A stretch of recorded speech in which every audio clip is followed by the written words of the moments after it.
Sorry, it will take some time to explain it. But I can meet you outside class and we can discuss it. Okay? It will take some time to show you an explicit example of where a wall might set in empty. It will take some explanation. I think I can come up with one in my head, but the problem is to justify that it will take 20-25 minutes. So I'm sorry about that. We will discuss it after class. Not at all. So I can give you one idea of what I'm thinking about. What you do is you take a point and you like make it a limit point from every possible direction, or something like that. If you take something like that, this guy can't have a Born-Weiss because any point will kind of be closer to something else than you. So that's what I'm trying to say. That is like what I'm trying to think of. So you should be able to come up with something. Oh, yeah, sure. Sorry, I don't want to get lost in that question. So before that, so let me give you like a visualization of what's happening. Okay, so let's say there's a line segment in this domain A. So there's a domain A, and these are 2 points, x, and this is a point y. Okay. Let's say that f of x is equal to 3.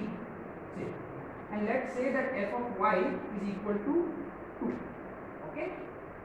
Now, if a function is affine, then literally because of this condition, it's actually completely determined on this line. It's completely determined. I know what f of every point on this line is. Why? For example, let's take the midpoint. The midpoint will be given by t equal to half.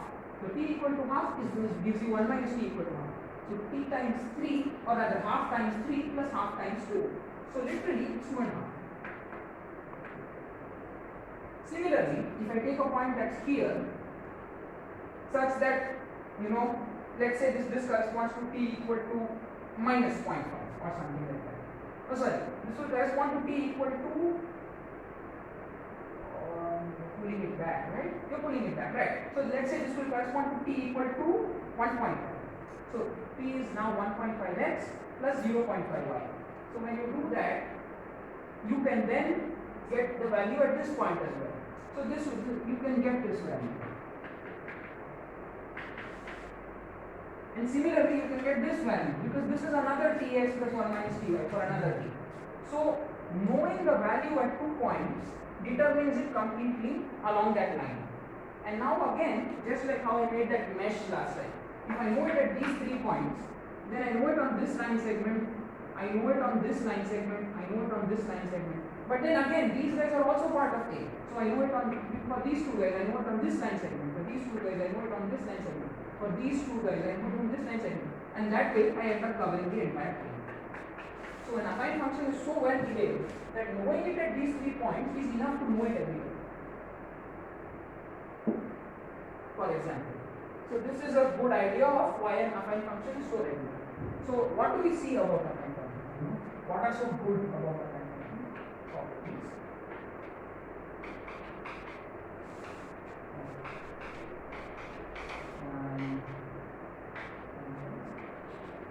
What are some good properties? They are invariant. So for example, if I rotate the graph of an affine function, it will still remain affine. If I sort of stretch an affine function by multiplying it by a constant, or if I add 2 affine functions, they will still be affine. So closed under many operations, under say addition, scalar multiplication. Then of course the domains will change. So when I scale something, its domain will also scale accordingly. But it doesn't matter, it will still continue to hold the property. So addition, scalar multiplication, and stuff like even maximum and so on. It will be closed under maximum. What does closure under maximum means? It means that if f1 and f2 are affine, then even this guy will be affine. Oh wait, hang on. Oh sorry, this is wrong. Pardon me. Absolutely wrong. This is horribly wrong. So it's not closed under maximum. Convex functions are closed under maximum, but this guy is not closed under maximum. In any case, so for example, it's closed under addition, scalar multiplication, and so on. This should be looked at from a linear algebraic point of view. So from a linear algebraic point of view, these functions are desirable. Now from a calculus point of view, they are uniformly sloped. Literally, the slope here will be equal to the slope here, will be equal to the slope here. here. Because if you go out and take an informal derivative of whatever is written here based on this, you will see that the derivative at each point is the same. So it's kind of uniformly sloped.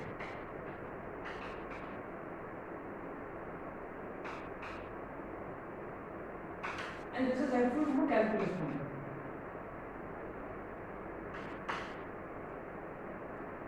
And these two properties by itself will help motivate convex function. So now let me define a convex function. Definition. Given a convex set C subset of Rn, a function f from C to R is convex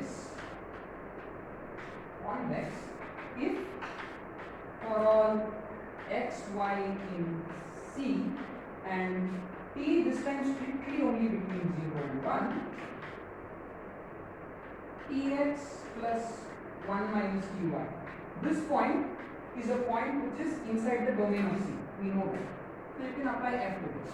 Similarly, you have the points E f of x plus 1 minus t f of y, and this equation.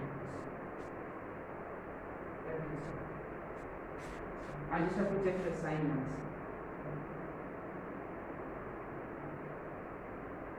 Because I keep getting confused on the sign actually, less than equal to. Yeah, it's less than. That's right.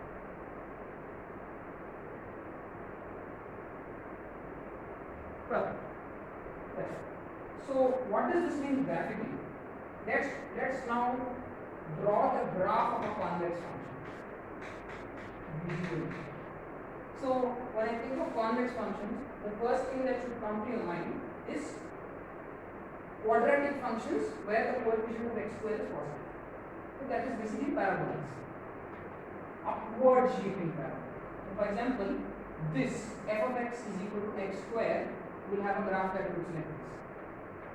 And x square is a convex function. So the way to think of this is that let's say you have 2 points.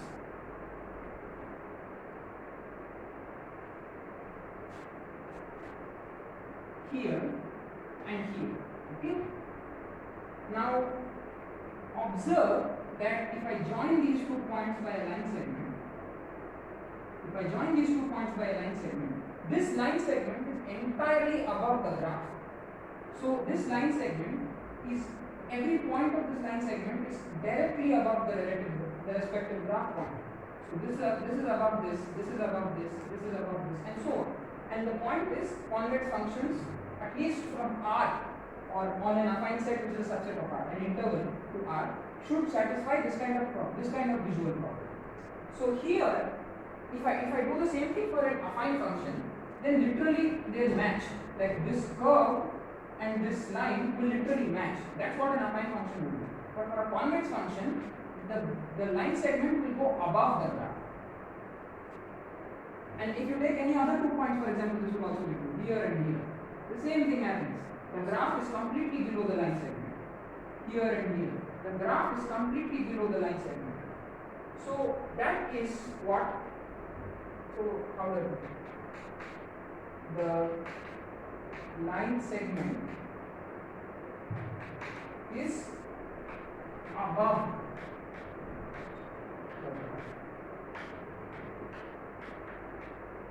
the line segment joining any 2 points on the graph is above the graph.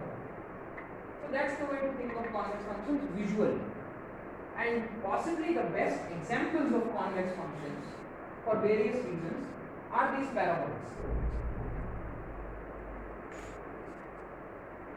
So examples of convex functions.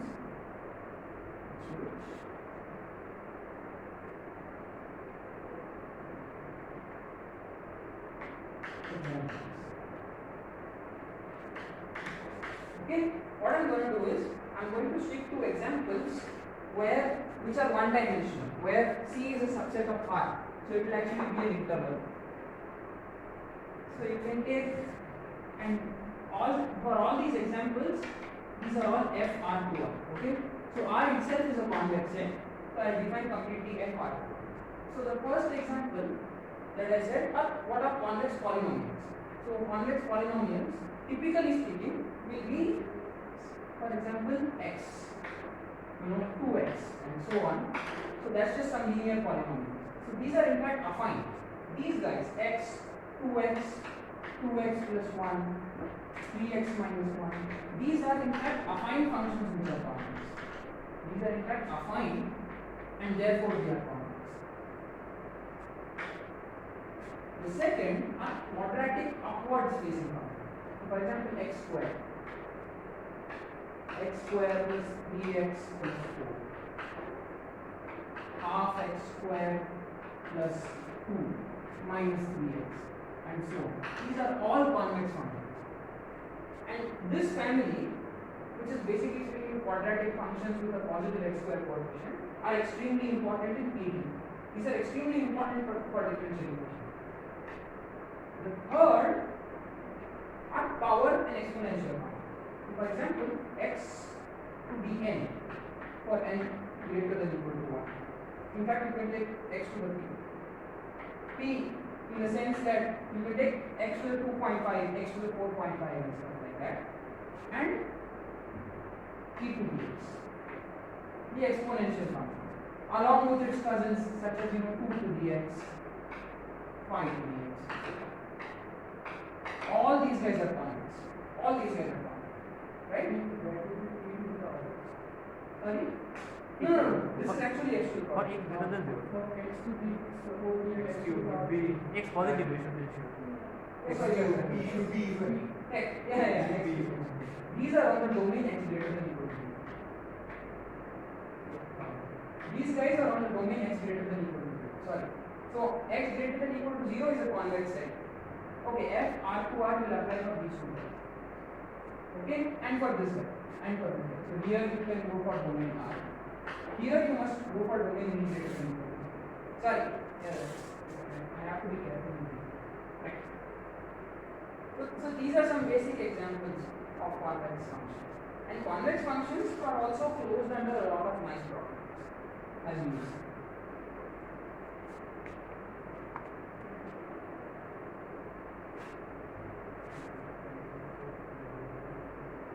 Convex functions are closed under addition, they are closed under scalar multiplication as usual, but only positive scalar multiplication.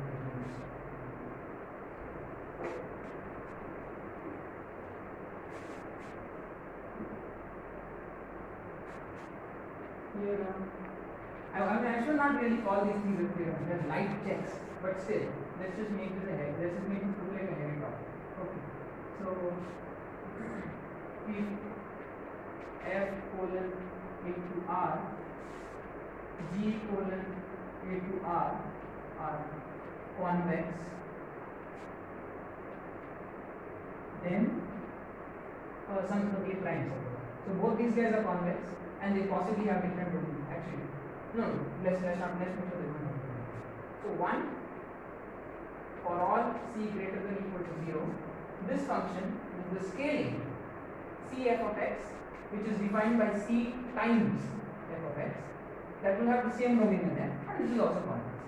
But you require c to be greater than equal to 0. If c is less than 0, what will happen? For example, take an upward parabola. If I multiply it by minus 1, it will become a downward parabola, and a downward parabola will lose convexity. The second is that, for example, f plus g is convex. So this is closure under summation, and this is closure under scalar multiplication. Here is the third one that sounds a little more interesting, and that I leave as an exercise. Max. This is very important for optimization. Is convex.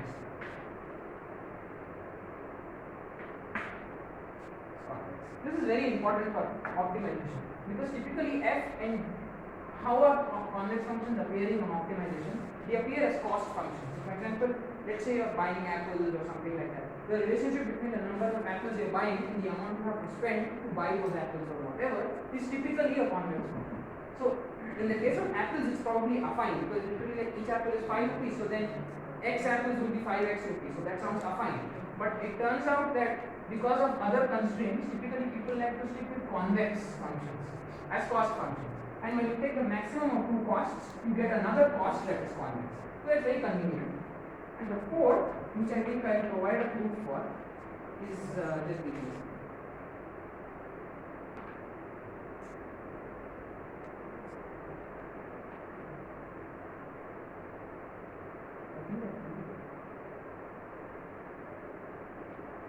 Yeah, the fourth has to do with compositions. So let's forget about the domains. Okay? Let's assume the domains of each of these guys are convex and good enough that the composition be defined. So if f is convex and G will go from R to R, is convex and increasing.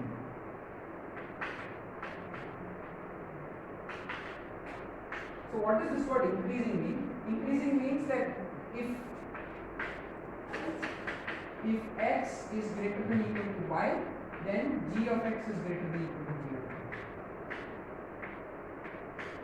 So it's literally a function of an increasing graph. Its graph should look like this, or like this, or like this. But okay, maybe not with the time. But it should not go down at any time. So this would be out, right? So any function which is increasing can be composed with a convex function to give another convex function. That is, then g composed with f, which is basically g of f of x, is convex. Okay? And I think I was planning to prove this, but it's so elementary that I'll probably leave it as an example. So each of these will are left as bacha type exercises. To be honest, they're all easy. Right? This one is obvious, this one is obvious, this one may take a little bit of work, but it's still obvious. Four, you have to just see where increasing comes in. And once you see it, it kind of forms.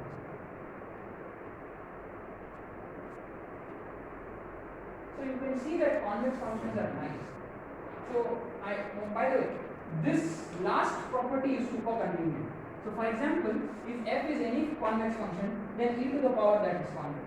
For example, let's take some kind of, for example, you don't need to use the definition to prove that something like e to the power x is convex. E to the power x is convex and e to the power x is convex and increasing. So you can just compose it with itself and you get another convex.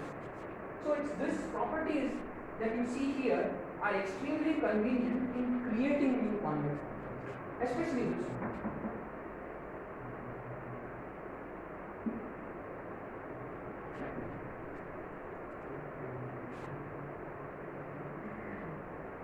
Okay, now let me show you something called as the slope property. Okay, now the slope property is very interesting because convex functions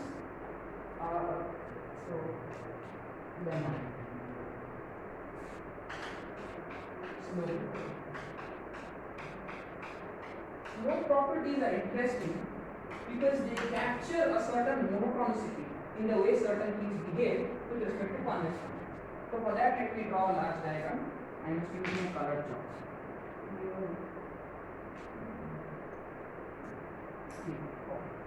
So let's give a coordinate plane and let's draw a typical convex function. Okay? So a typical convex function, as I told you, looks like a parabola. Let's just make a parabola. That parabola need not touch the x-axis, by the way. It would go even below, but I'm just making it as a parabola. Right. So now let's take some points on this axis, right? Let's take 3 points. This one, and this one. Okay? Let's give them names. S, T, U, right? S, T, and U. Okay? what are they? As coordinates in R2, this point is S comma f of s. This point is t comma f of t. And this point is u comma f of u. Right? Now what I'm going to do is I'm going to draw these three line segments that join these points. And I'm going to ask you a question.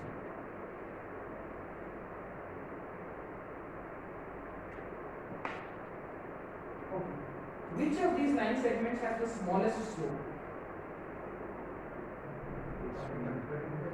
We are considering the sign. Considering the sign, which of these has the smallest slope? S to t. So S to t has the smallest slope. Okay? Which one has the second smallest slope? S to u. And t to u has the largest slope. Now what is the slope? Using the so-called formula, the slope is the difference of the y divided by the difference of the x coordinates, right? So we observe that in a convex function from R to R, this relationship actually holds in general, and that's the slope theorem. So the slope theorem visually is the fact that if I take 3 points like this and I join these 3 line segments, then the relationship between their slopes has this exact property, where the first 2 have the smallest slope, the 2 corners have the middle slope, and the second and the third have the largest. That relationship is now going to be captured by this.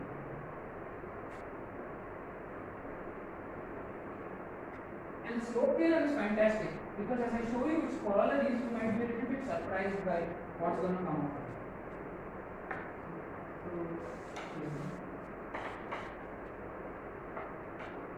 Let I, so now I is an open interval, so it's not going to contain its endpoints. Actually speaking, I could go for closed interval, but it's okay. I need an open interval later, so I may as well start using it. Open interval. I will suppose that's a subset of R. And let f from I to R be convex. Okay? Let S, T, U be 3 points in I. Just like the way I labeled them, S comes before T and T comes before U. Then the following relationship between the slopes that I mentioned there holds verbatim. So first S and T, that is to say f of t minus f of s by t minus s. This is less than equal to the 2 endpoints. So f of u minus f of s by u minus s, which is less than equal to f of u minus f of t by u minus s. Okay? Now the proof of this is actually very straightforward. The proof, I'll tell you, give a rough idea of how the proof goes. It's very obvious. Now t is between s and u, right? Now because t is between s and u, t can be written as lambda s plus 1 minus lambda u. And you can find out what lambda is in terms of t, u and s using simultaneous. You can just, ordinary equation, one variable equation, right? And then you just substitute it and be clear. That's it. So, I'll show you. So the start of the proof, as I told you, is that because t is between s and u, you can find the lambda such that t is equal to lambda s plus 1 minus lambda u. So let lambda be such that t is equal to lambda s plus 1 minus lambda u. You can find what lambda is, right? Because lambda s minus lambda u plus u is equal to t. So you will just get t minus u is equal to lambda times s minus u. So that just gives you lambda is equal to u minus t by u minus s. Can somebody verify this one? Does this look correct? Okay, great. So lambda has a form. Lambda has a form that is explicit, right? And what else do we know? And because of convexity, we know that f of t is controlled by f of u and f of s and this lambda.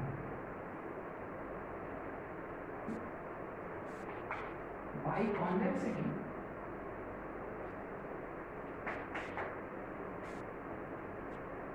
f of t is less than equal to, however it is, lambda f of s plus 1 minus lambda f of u, right? Now I just do something very simple. What I'm going to do is, this guy on the right hand side is just lambda of f of s minus f of u plus f of u. I just literally expanded this. So you get an f of u, you get a minus lambda f of u. I then put that lambda here and get lambda of f plus minus f of u plus f of u. Is this step not clear? Is this step clear? Fantastic. And now you take f of u to the other side.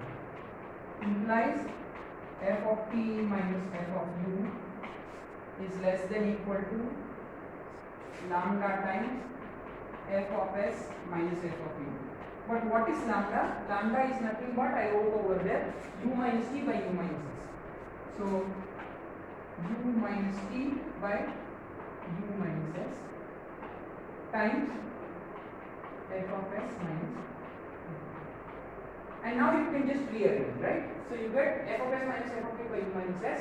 You take the u minus t that side, and with a little bit of, perhaps I think you need to adjust the signs here and there, you will get the result. So now adjust the tension.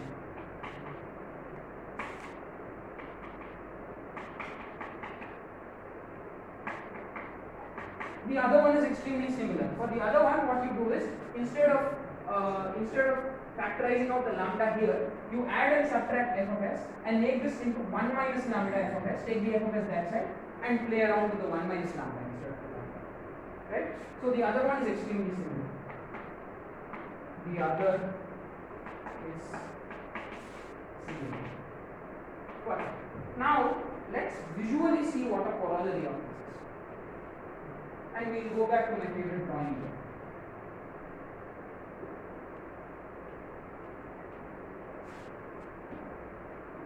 And my color choice.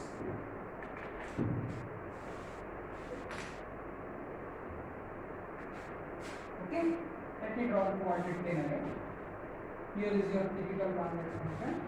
Okay, now let me take a point. Let's take say this point. Okay, the point here. Let's take these slopes. Okay, this is a point, and this is a slope. This is one such slope. Here is another point, and here is another such slope. Here is another point and another such slope. Here is another point and another slope. What do you observe about these slopes?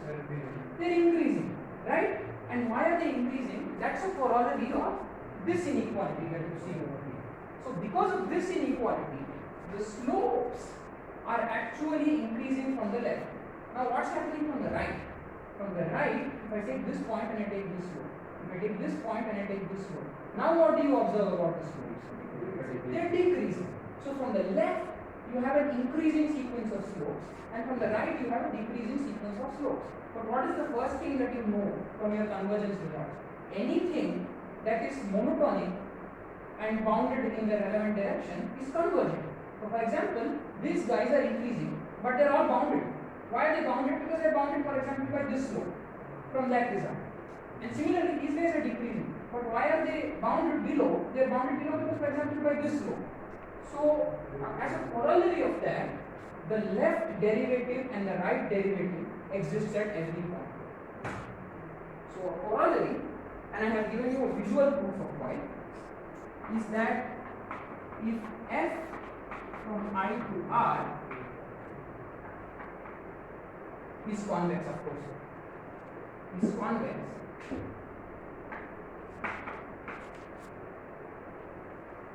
then for all A in R, in I, it's an open interval.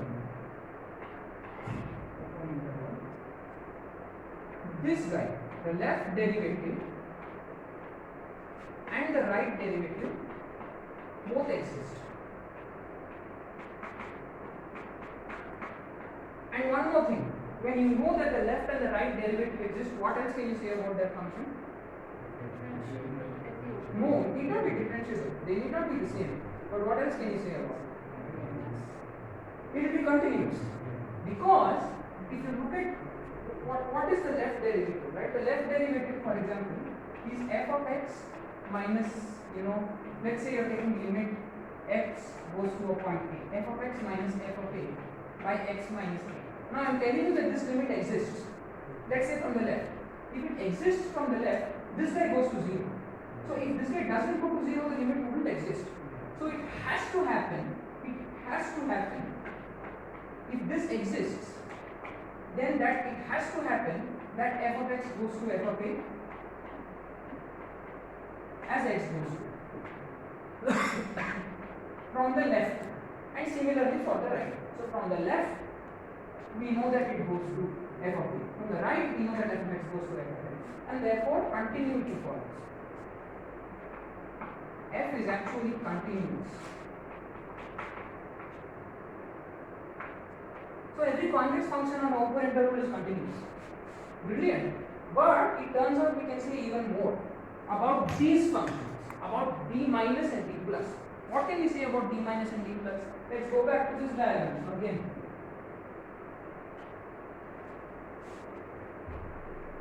Okay? Again we draw our convex function. This time I am varying it. Let's think about the left derivatives at different points. So let's take a point here, call it A, and let's take a point here, call it B. What do you notice about the left derivative at A and the left derivative at B? What do you think is the relationship between the left derivatives at these 2 points? Left derivative at A is smaller than the left derivative at B. Similarly, if you take a point in the middle C, the left derivative at C will be bigger than this guy but smaller than that guy. And why? Again, that's a corollary of that result over here. Because if I take any line here, the slope here is bigger than any slope that you see over here. Absolutely any slope that you see over here, it's going to be smaller than the slope over here. So automatically, and because this is an increasing sequence, d minus f at C will be greater than or equal to d minus f at D. And similarly, d minus f at B will be greater than or equal to d minus f at C. The same thing applies for the right slopes. So d minus f and d plus f are in fact monotonically increasing functions. Further, d minus f and d plus f are monotonically increasing.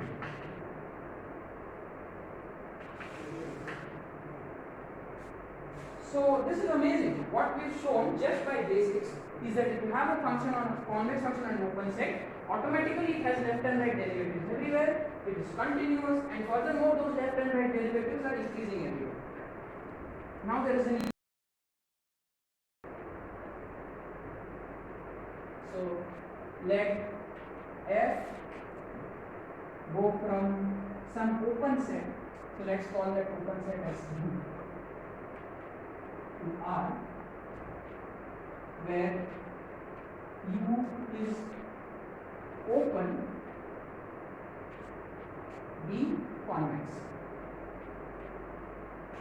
Then outside of a small set, so outside of a small set, I'm not going to be rigorous about what I mean here, of points,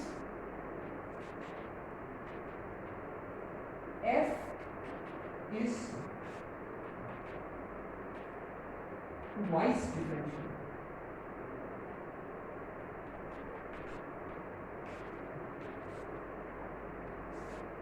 So this is ridiculous.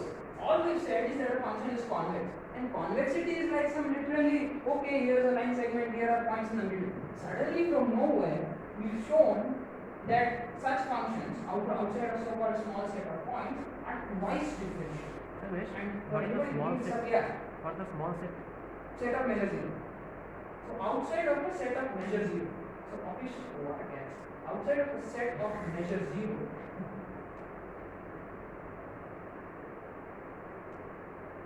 whatever this means, I'm not going to define what this means, but outside of a set of measure 0, so if one example of thinking of a set of measure 0 is that it doesn't contain any open interval. So it could perhaps be 1 point, or it could perhaps be like 5 to 6 distinct points. But it shouldn't contain an interval in the middle. That's one heuristic. That's not the definition, but that's one way of thinking of it. So outside of a small set, f is twice differentiable. That's amazing. And the question now arises, okay, f is twice differentiable. Can we do even better? And the answer is we can do even better. Because what I will do is I will state and prove result on conditioning on another result. So I need one baby result, which actually I can show you guys the proof of, but I don't have time, so I'm not going to be doing it. So I have shown this. Right. Perfect. So what is my baby result? Okay. This is a result. So before we study convexity, there is actually a sister notion of convexity which is called as midpoint convexity.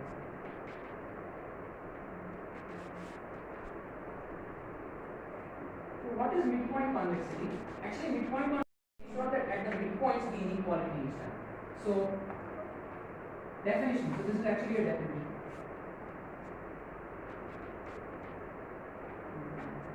If let's do it only for an interval. If I subset of R is an interval, then f from I to R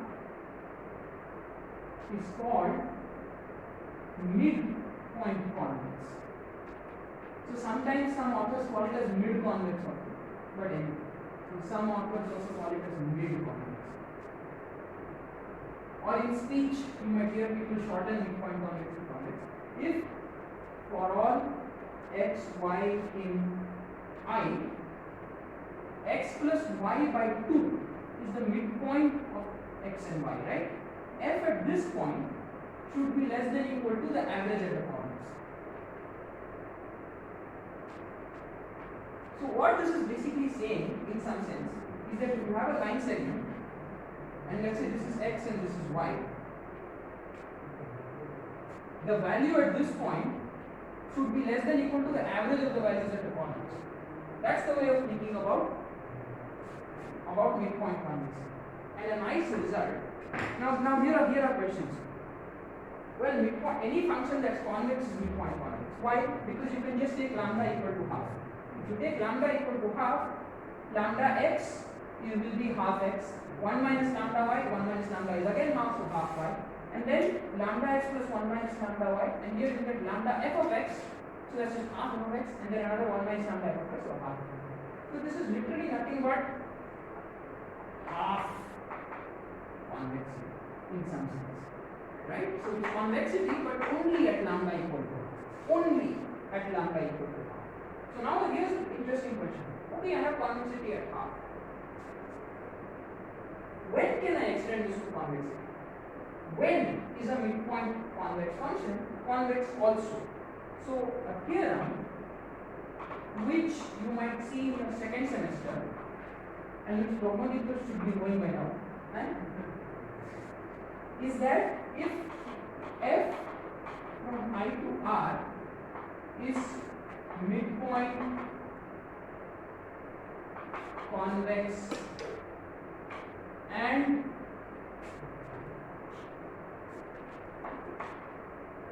then f is convex. Somebody wants to fill in the blanks? Continuous. I was expecting differentiable or something. Anyway, right. If f is a midpoint convex function which is continuous, then f is in fact convex. You can weaken continuous. Continuous can be heavily weakened. Far. What is the weakest? The weakest that I know, but in fact it can be weakened even more, is something called a regularity. Essentially speaking, if f is a function that can be integrated in a Lebesgue measurable sense, that you can make sense of it, like continuous functions are Riemann integrable, you know But you know also that stuff that are not continuous can also be Riemann integral, like step function. So the question is, if I say if f on I to r is midpoint convex and a step function, then f is convex. That is also true. So measurable captures all those things. It literally captures everything put together. And I think this is the weakest. I think this is the weakest. I could be wrong. I could be wrong. But now what we've seen, and how is the proof of that? The proof of this is truly not very difficult. So even though it was Jensen's theorem at that point of time, the proof of this goes through something like through some kind of rational approximation by reals and stuff. So first you start with half, then you move to rationals, and then you move to reals via continuity. Somebody had a doubt? No, right? Doubts means that BP will go down. Anyway. So now let's prove the following here. What did I tell you earlier? I told you that according to Alexandrov's theorem, f is twice differentiable except for a set of measure 0 if f is a convex function. But not only is f twice differentiable, we can actually say something about f double prime. Theorem, let f from I to r, where I is an open interval. Actually, why am I insisting on an open interval time and time again? It's because the endpoints cause problems. The endpoints cause even continuity problems. Is convex. Oh, sorry. Let f from I to r. That's all. That's all. I just need f from I to r. Oh, I need f from I to r is twice differentiable. So let f from I to r be a twice differentiable function. So that f double prime exists.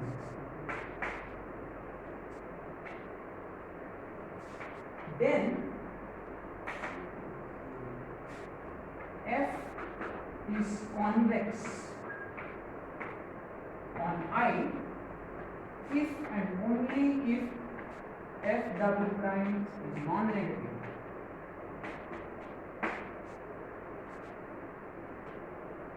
Visually, let's go visually yet again. We like to see things happen. When we see things happen, then it's easier for us to write them down. What did I tell you about d minus and d plus? D minus and d plus were increasing. But what are d minus and d plus? They're the first derivatives, right? So for example, this is d minus or d plus or whatever at this point. So this is f prime at this point. This is f prime at this point. This is f prime at this point. This is an increasing function. So f prime is increasing, and an increasing function has a non-negative derivative. So f prime is increasing means that f double prime has to be greater than or equal to 0. But that is only a visual picture. What about the actual proof? The actual proof will have to involve this lemma, unfortunately. So a proof. Let's first start with the easy part of the proof. The easy part of the proof is that if f is, I think if f is, right, the easier part of the proof is obviously that if f is convex, then it has non-negative. Let's prove this, right? So, to prove this, let's first prove that f convex implies f double prime greater than or equal to 0. And we are going to see a good friend here. Now we are going to see the L hospital rule. Okay? So, what? So, suppose f is convex, okay? I'm going to write down a particular quantity and I'm going to tell you that its limit exists. Once its limit exists, we are going to say that okay, this is L hospitable, and we are just going to L hospitalize it. L hospitable, L hospitable, this sounds fine. Anyway, so I'm just going to write down a quantity here. Let x be in I, and let h be small, so that x plus h and x minus h belong in it. Okay? Now I'm going to write down, so this is done basically so that you can apply f to these points. I'm going to write down something. F of x plus h plus f of x minus h minus 2 f of x by x square. Okay? Let's study this quantity very carefully. If you look at this quantity very carefully, this guy is actually some kind of symmetric second derivative, in the sense that you're kind of, if this is x plus h, this is x plus h, sorry, this is x minus h, this is x plus h, and this is x, right? Now, what would like a differential quotient, an ordinary differential quotient look like? You take the difference of these 2 points and divide by x, right? Or you can take the difference of these 2 points and divide by x. Now, this expression here is actually some kind of a second derivative analog of that. You are doing this differential quotient minus this differential quotient divided by h, right? So this is actually some kind of glorified difference of differential quotient or differential of differential quotient. But let's ignore that. Now let's assume that this has a limit. Let's assume that this has a limit. I'm taking limit x tends to 0. Okay? So what do we do? Like all 10th standard, 12th standard kids, we just plug in x. What happens when you plug in x? This guy is 0. And what is the guy on top? The guy on top is also 0, because this, by continuity, f of x plus h will go to f of x. F of x minus h will also go to f of x. So these guys will become 2 f of x, and that will cancel with this guy. So you get a 0 by 0 situation, and we invite ourselves to hospital. And what happens when you hospitalize this once? You will get a 2h on the bottom. You are differentiating with respect to h. So according to the chain rule, you first get f prime of x plus h, and then you get the derivative of x plus h, which is just 1. So you just get f prime of x plus h, and then what will happen to this guy? You will get f prime of x minus h times the derivative of this guy, which is now minus 1, because this is minus h. So you get a minus f prime of x minus h by 2h. The 2 f of x doesn't even depend upon h, so it vanishes. Now, again this can be hospitalized. Why? Because if you look at it, let's again take h goes to 0. This 0.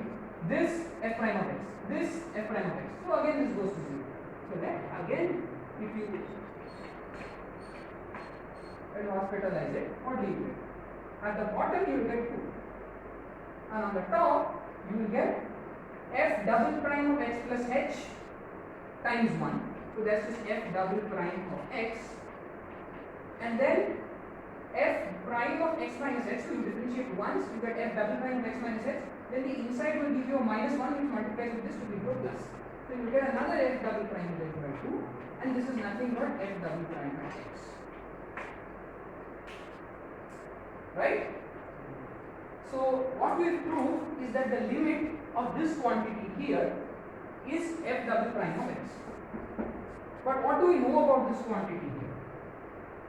What do we know about this quantity here? Look at the numerator very carefully. If you look at the numerator, what I have done is exactly what you see in midpoint convexity. So I take x plus h here, and I take x minus h here. X plus h plus x minus h by 2 is just x. And you take the 2 this side, you get 2 f of x is less than equal to f of x plus h plus f of x minus h. In other words, this guy here is actually a positive quantity or non-negative quantity. So that shows that because this guy is greater than equal to 0 for all x, h by convexity, it's a limit of non-negative guys. So that means even the limit must be non-negative. F double prime of x is then also greater than equal to 0.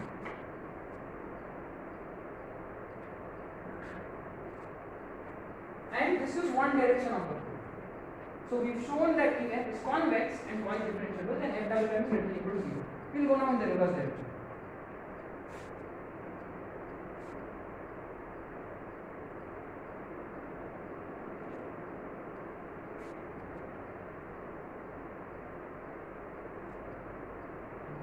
In the reverse direction, we require Jensen's theorem. Let me quickly explain it. In the reverse direction, we show that f double prime greater than equal to 0 implies that f is midpoint convex. We will show this. Once we show this, then midpoint convexity plus twice differentiability, which obviously implies continuity, will tell you that by Jensen, you will get that f is convex. Okay? Let's see the proof of this guy. The proof of this guy, like we did a hospitalization over here, we will now be doing the mean value theorem. So let's see how we do this, right? We are going to show that F is midpoint convex. So for midpoint convexity, you take 2 points x1 and x2 in I. Okay? Now you have 3 points sitting on this line segment. You have x1, you have x2, and you have x1 plus x2 by 2, the midpoint. What can we do here? What we can do is, we can apply the mean value theorem here and get a point here. We can apply the mean value theorem here and get a point here, such that its f prime has some relation. Then, between these 2 points that we got, we apply yet another mean value theorem and get an f double prime or something. But f double prime is greater than equal to 0. So everything pulls back and what we get is midpoint convex, as you will see shortly. So apply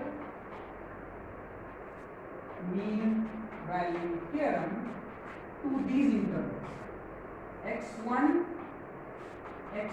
plus x2 by 2 and to x1 plus x2 by 2 comma x2. Apply it to these guys. So that means that there exists some theta 1 which belongs in x1 plus x2 by 2 and some theta 2 which belongs in x1 plus x2 by 2 comma x2 such that the respective mean value theorems. So what does that entail? That entails f prime of theta 1.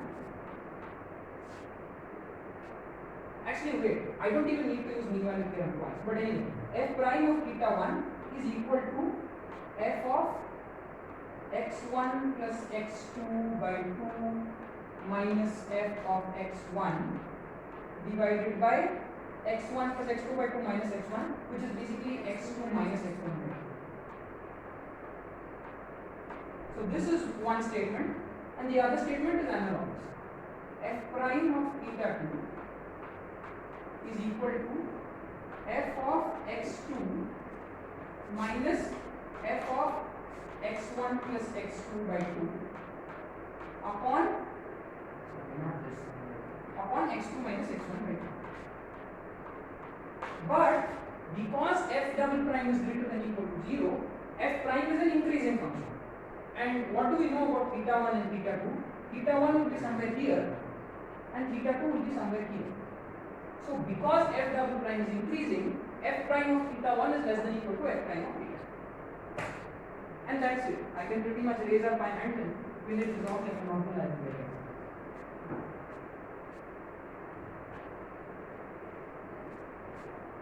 So because f prime of theta 1 is less than equal to f prime of theta 2, as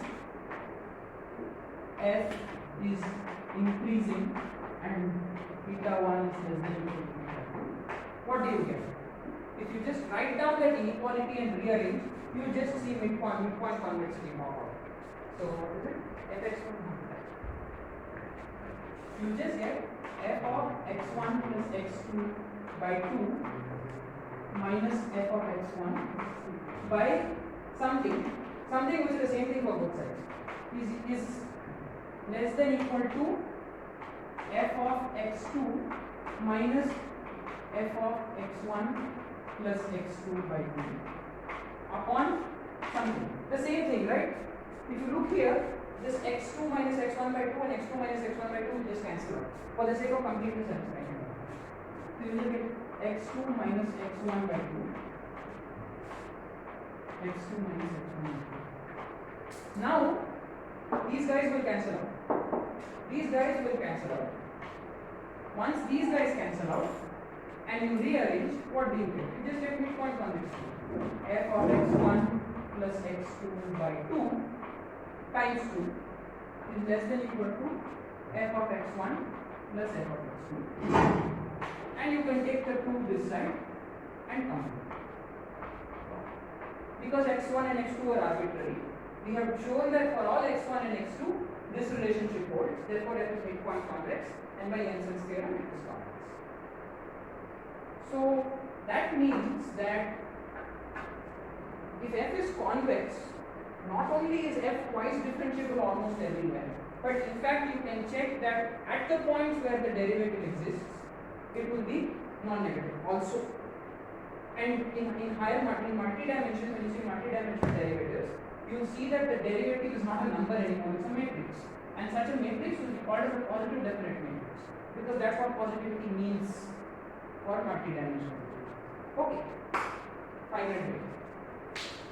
5 minute break.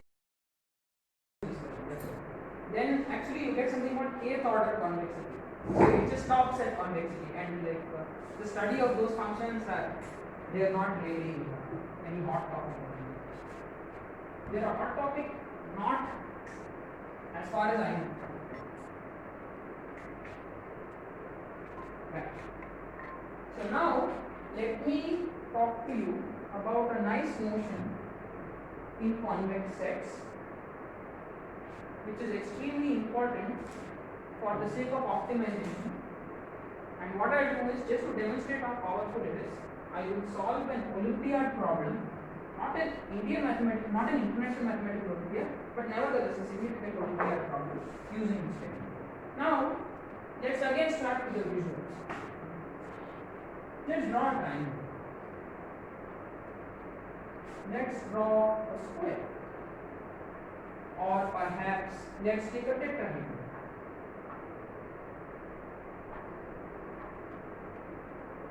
There's something common amongst all these sets. What's common amongst all these sets is that in some sense they are made of corner points. Look at these points here. These points. They are the vertices of these polygons.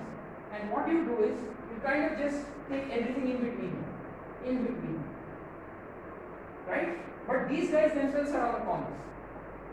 So even these points that you see here on the edges, even they are sort of in the middle of these two. But these guys are two corners in some sense. And the question is, how do I first of all mathematically talk about these two corners? And that is one. And two, what can I do with these corners? Sorry? Exactly, absolutely. You're light years ahead. Definition. So these points on the corners, they are called as extreme points. So given a convex set C, subset of Rn,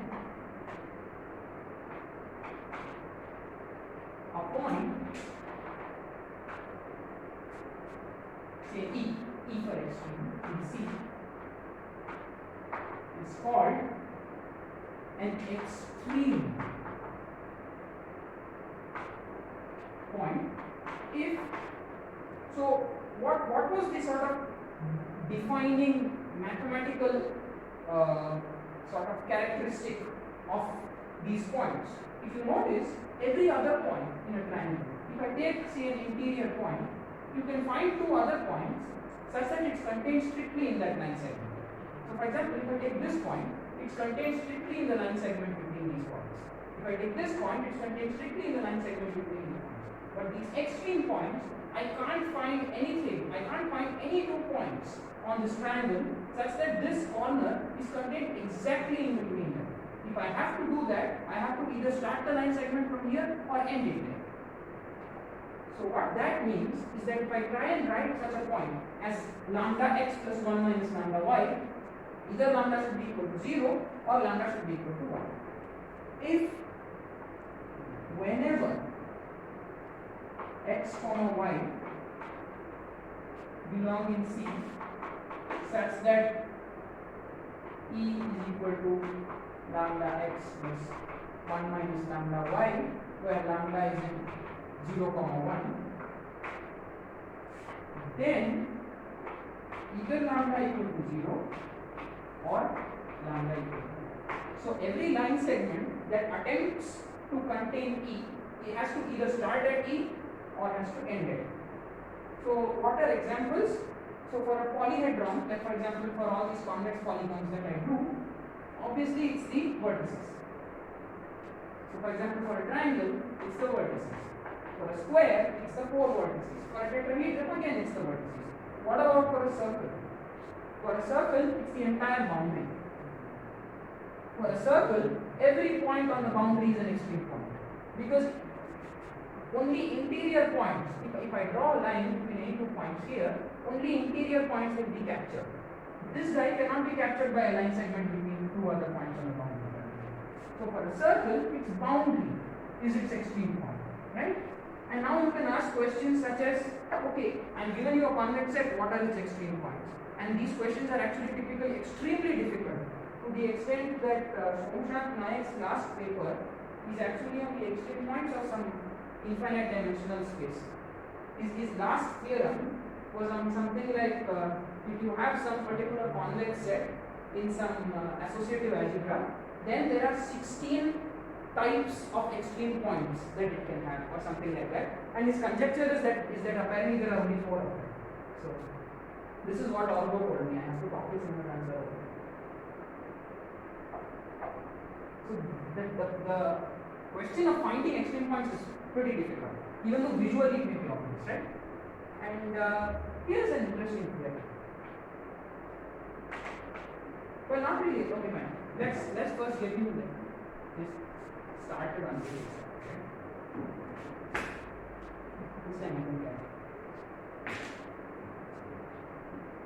So proposition. Now I told you so many yesterday that convex sets are closed under intersection, they are closed under scaling, they are closed under addition and whatnot. They are in fact closed under Cartesian product as well.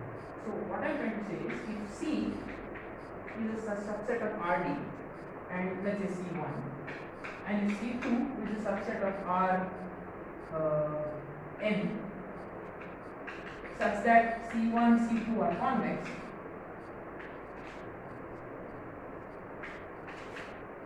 then C1 cross C2. Does anybody not know what this is? Everybody knows what the Cartesian product is, right? Right. So C1, C2, which is a subset of Rd plus n, is also convex. So to give you an example of this, suppose you have a line segment and suppose you have a circle. Okay? Now a circle in R2 is a convex set, and a line in R1 is a convex set. What happens when I take the Cartesian product of these two guys? I'll actually get a cylinder. Because I'm taking the circle and kind of putting it across the line at each point. So I literally get a cylinder. And this cylinder is a subset of R3, which is a convex set. So that's just an example of how this works. Now what's more interesting is the way extreme points behave across this operation. So how do extreme points behave across this operation? This is one thing. Okay. The second thing is that if E is the set of extreme points E1. E1 is the extreme points of C1 and E2 is the set of extreme points of C2. Then the set of extreme points of C1 cross C2 is E1 cross E2. E1 cross E2 is the set of extreme points of C1. So literally, if I know what are the extreme points of one guy and I know them of another guy, I can take their Cartesian product and I know exactly what the set of extreme points is. So for example, let's say again that this time I have a line segment and I have a square. Now this has 4 extreme points and this has 2 extreme points. If I take the Cartesian product of these guys, what do I get? I get the cube. Now I have to see how to draw a cube nicely. Yeah. This, that.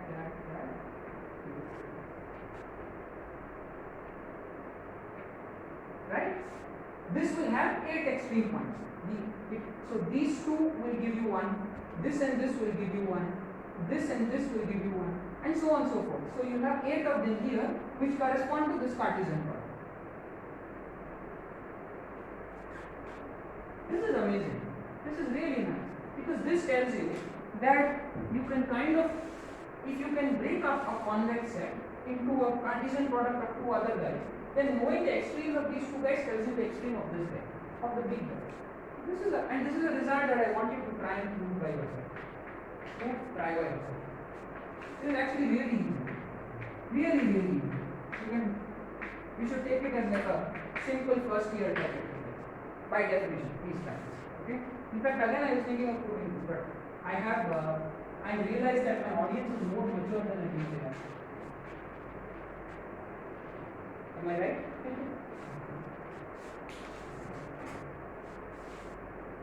Now here are two results. Two amazing results again.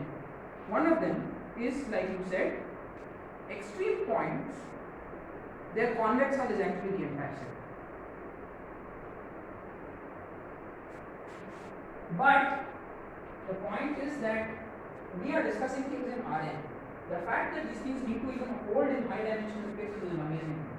So the theorem that I am stating is big not because of what it does in Rn, but because of what it does in high dimensional spaces. Every compact convex set K with extreme point set E satisfies K is equal to 0.1. So what does this mean? This means that if I know that a particular set is convex and compact, and if I know its extreme points, which are let's say here and here or something, I just need to make sure I literally fill up everything and I get back my entire performance. So just literally fill up. You draw all possible line segments, make sure that everything is filled up, and you will retrieve it. But there is another reason why they are extreme. So these points are, now we've seen one advantage of extreme points. One advantage of extreme points is that you can use them to reconstruct the set by taking a convex. The second is better for optimization. You see, you can ask the following question. Okay, these points are extreme. If I have a function that's defined on this convex set, when can I be sure that that function takes its maximum at a corner point? So we see a lot of situations where like functions end up taking its best values at corner points or at extreme points. So that is answered by something called the Bauer's maximum principle.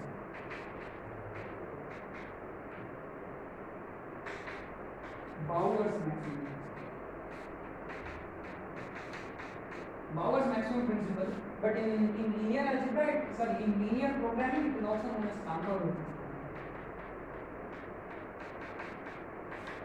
Cantor-Lewis derivation.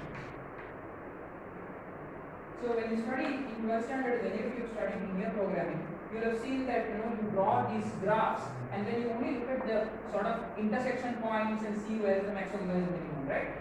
So the reason why you look at only the corner points or the intersection points is because of Cantor-Lewis.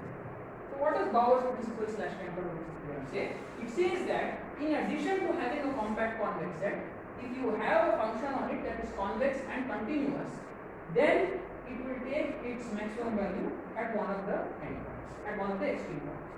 So let K be convex compact. You require compact for all these things, unfortunately. And F from K to R is convex, and we have to insist that it's continuous.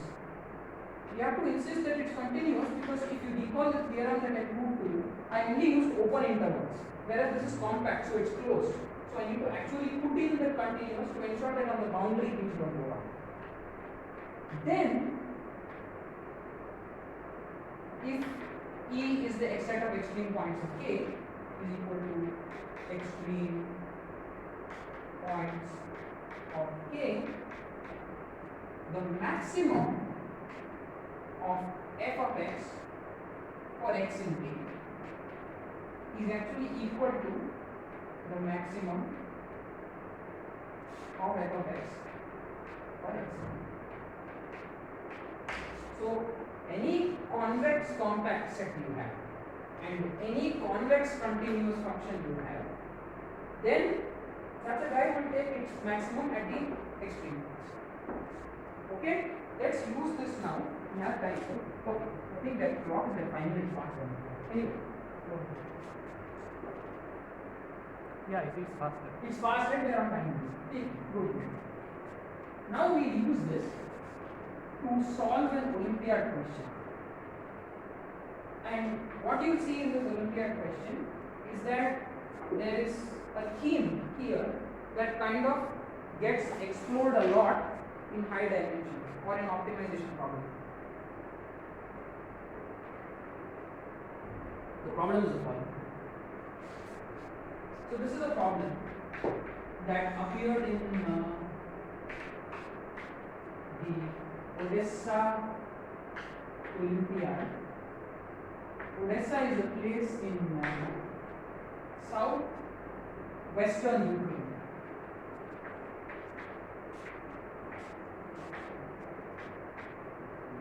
So it appeared in the Odessa Olympiad 19, right? And the question is as follows. You are given a tetrahedron ABCD in R. So you are given that it is a tetrahedron. Now you pick K, L, and N 4 points, all of which are going to be inside ABCD. So by inside, I mean they could be on the interior, they could be on the faces, they could be on the lines, and they could be the vertices as well. So they are just going to be anywhere inside ABCD. And prove that the perimeter of whatever figure K element forms is less than or equal to 4 by 3 times the perimeter of. So this is a pretty difficult looking problem, right? I mean, if you think about it, if you take a tetrahedron, first of all, it's pretty difficult to visualize 4 points inside a tetrahedron itself. If I take 4 points here, let me use different color chalk. Let me use a different color. Maybe here, here, here, and here. So I'll get a small tetrahedron inside. And it's extremely difficult, or at least even difficult to visualize, but it's quite an ask to see how one might prove this result by using, say, triangle inequality or simple high school geometry. Right? You can try. Anybody is welcome to try a question. But the proof via Bauer's maximum principle is nice. The proof via Bauer.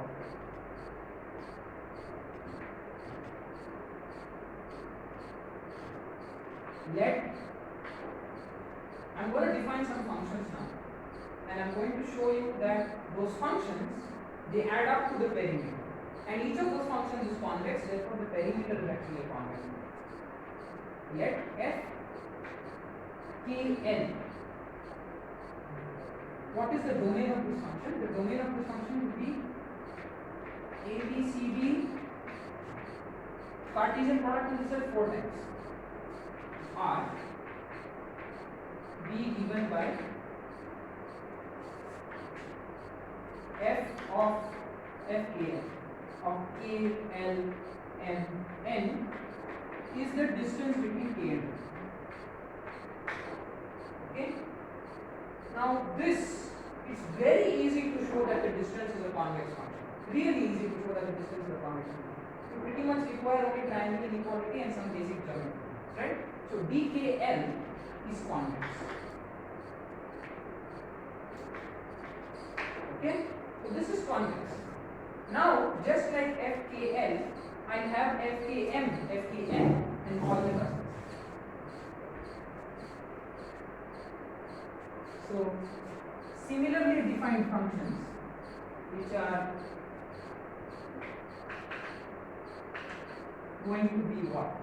You have fkm. So similarly, if I define fkm here as d of k comma m, so f of fkm, fkn, FLM, FLN, and FMN. These are 5 remaining functions, and they are all convex for the same reason. But what is the perimeter of KLMN? The perimeter of KLMN is literally the sum of these guys. It's literally KL plus KM plus M. So this guy is convex. And what do we know about this set? A, B, C, D to the 4. Now A, B, C, D is a tetrahedron. So tetrahedron is convex. But because of the thing that I showed earlier, or I said, A, B, C, D to the 4 is a Cartesian product of 4 convex sets. So this is also convex. Furthermore, is convex as what, by the way? It's a convex subset of R12, because this is a 3-dimensional object, so 3 into 4 12. Furthermore, in R12, this is a compact set. Why? Because if you take the Cartesian product of closed sets, they will be closed, and if you take the Cartesian product of bounded sets, they will be bounded for obvious reasons. And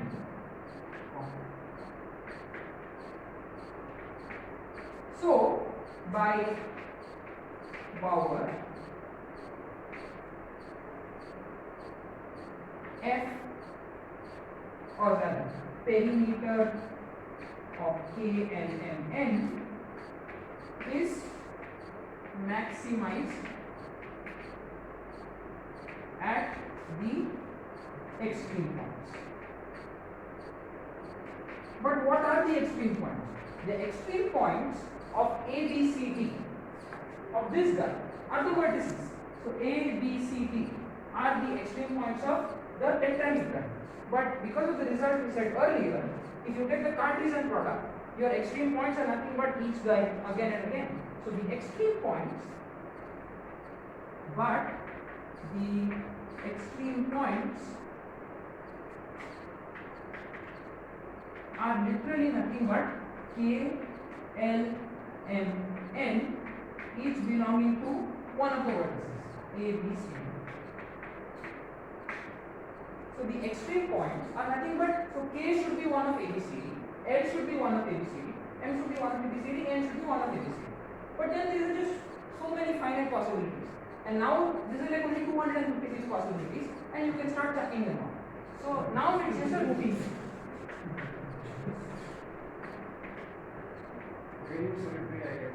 Yeah, you can start chucking stuff out. So now it's, I'll just put it as a routine check. At this point, I'll leave it as an example.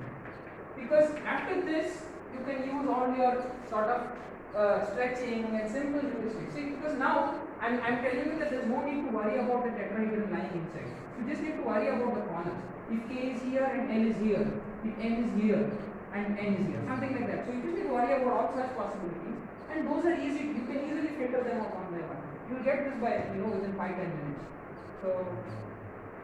So the high school proofs of this result will go up to 10-15 pages. But via Bauer's maximum principle, I literally told you that it takes half a page, and with the routine check perhaps 1 page. So there is a reason why we love these kinds of inequalities, not just for Olympiad situations, but also for general optimization.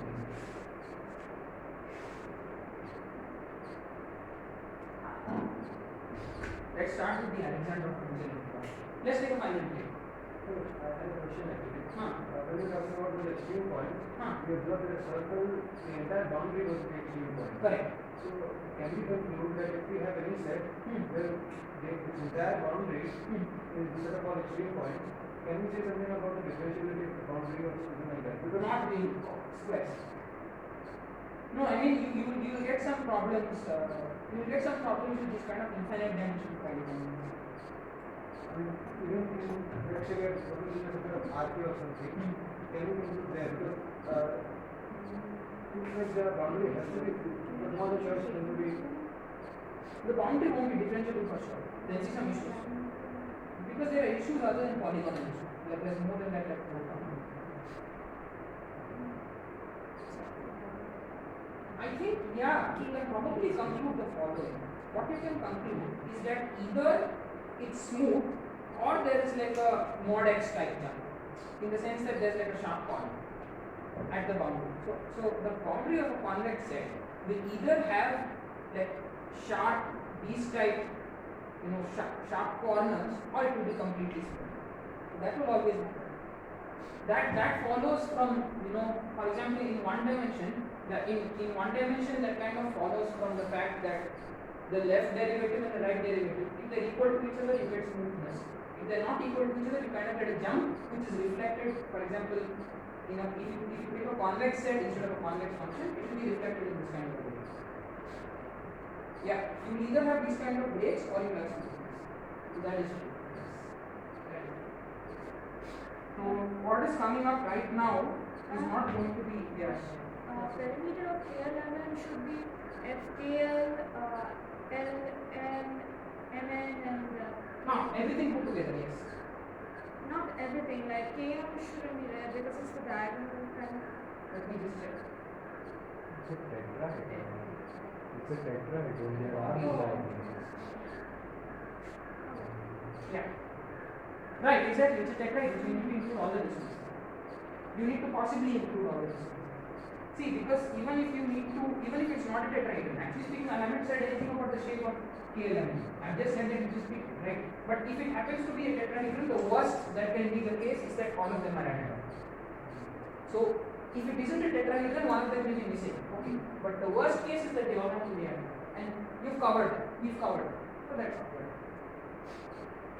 I would urge people to check this. This is just one of those. It just means that I'll be going around a few more terms liberally, and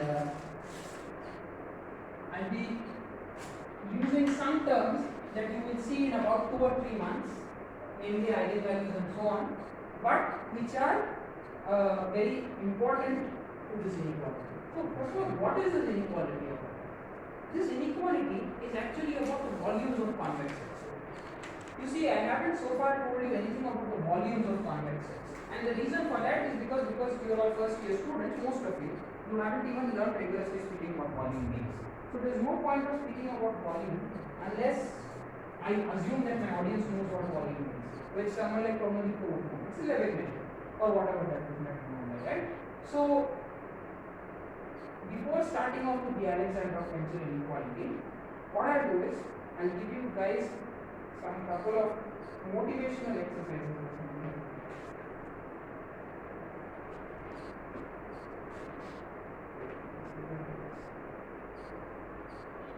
Right. So does everybody here know what a symmetric matrix is at least? Okay, so a symmetric matrix is a matrix such that its entries here on the lower diagonal, on the lower triangular part, are equal to its entries on the upper triangular part. So when reflected, you get the same thing, or it's equal to its transpose. So I'm going to write. All of you have seen some form of the Cauchy-Schwarz inequality. So what is the Cauchy-Schwarz inequality? The Cauchy-Schwarz inequality states that if x and y are two vectors in Rn, then x dot y, the whole square, is less than equal to the norm of x times the norm of y, right?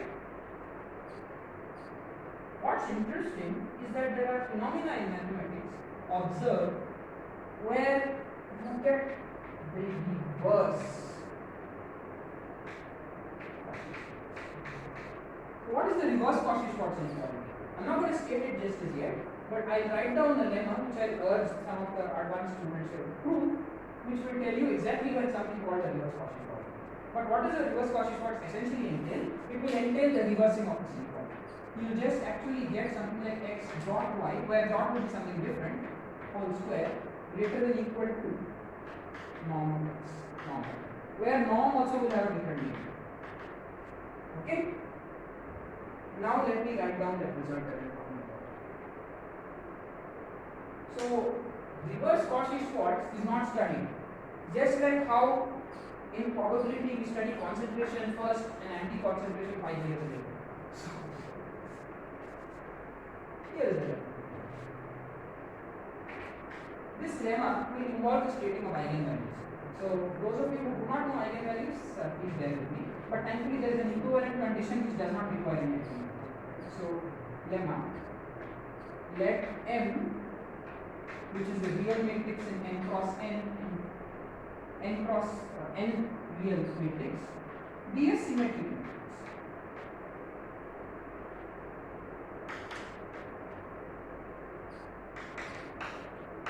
Then all these statements that I am going to write now are the same. So they all imply each other and are implied by each other. The following are equivalent.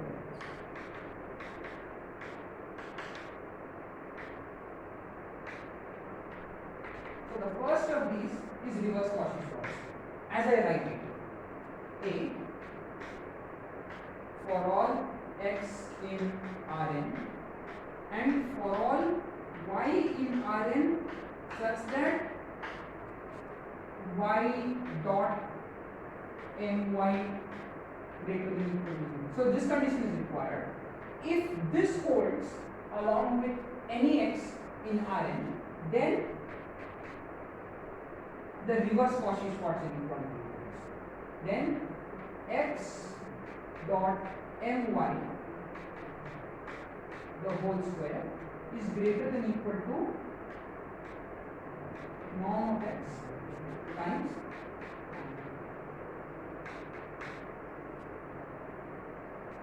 excuse me, I'm making an error here. Yes, that's right. I'm making an error here because I have changed the norm. So x dot my square is actually greater than equal to x dot mx times y dot my. So this is the reverse Cauchy-Schwarz inequality. If you replace this dot by dot m, then you get the so-called reverse Cauchy-Schwarz inequality. So this is a condition on m being symmetric. The second condition is an eigenvalue condition, and it's a very interesting condition.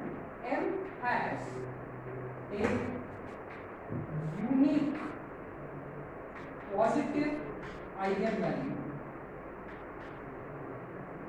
with algebraic multiplicity 1.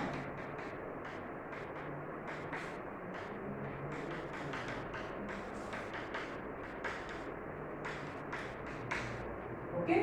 And the third condition, which involves no eigenvalues whatsoever, is the following. There is a special vector W in Rn such that if another vector x satisfies x dot mw is equal to 0, then actually x dot mx is less than equal to 0. So these three conditions are actually equivalent for a matrix to replicate a reverse Cauchy-Schwarz. And this lemma can be proved by anybody who finishes off the definition of an eigenvalue. For example, to finish off the definition of an eigenvalue, maybe Raja will need to teach you one more class. But then after that, you can immediately attack this problem. And you can prove it. It's really an easy proof. But A here is reverse Cauchy. Okay? Now, something that's interesting is that there is a quantity that's not very far away from you that actually satisfies the reverse Cauchy-Schwarz inequality. And this was an observation that was made by Alexander in the early 1900s.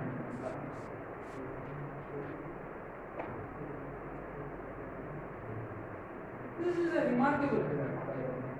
And along with this result that you see here, there is another nice lemma that will tell you. So, I should also mention this. Any matrix that satisfies this is called as a hyperbolic matrix. So, any matrix that satisfies one of these conditions, so definition, any matrix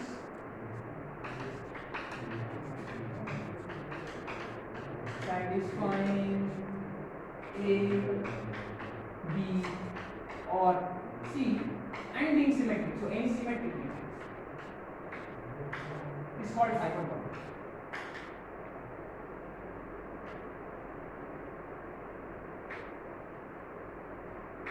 Hyperbolic matrix is very interesting for this reason, because any hyperbolic matrix gives you a reverse Cauchy-Schwarz inequality.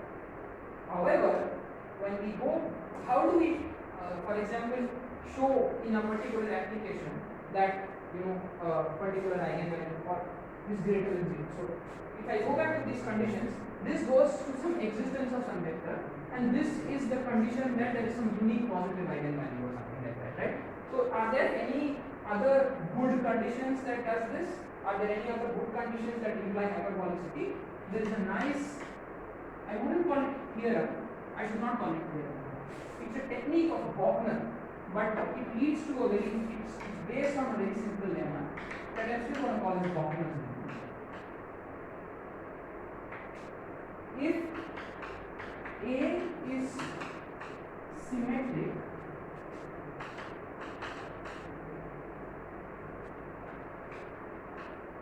A has a unique okay, sorry, of algebraic multiplicity one, that's what it is. Has a eigenvalue, F has maximum, A has maximum eigenvalue positive of algebraic multiplicity 1. And this third condition is fascinating. The third condition states that x dot ax should be less than equal to ax dot ax for all x in R. So if A is a n cross n symmetric matrix such that it has maximum eigenvalue positive or algebraic multiplicity 1 and such that this inequality holds, then A is hyperbolic.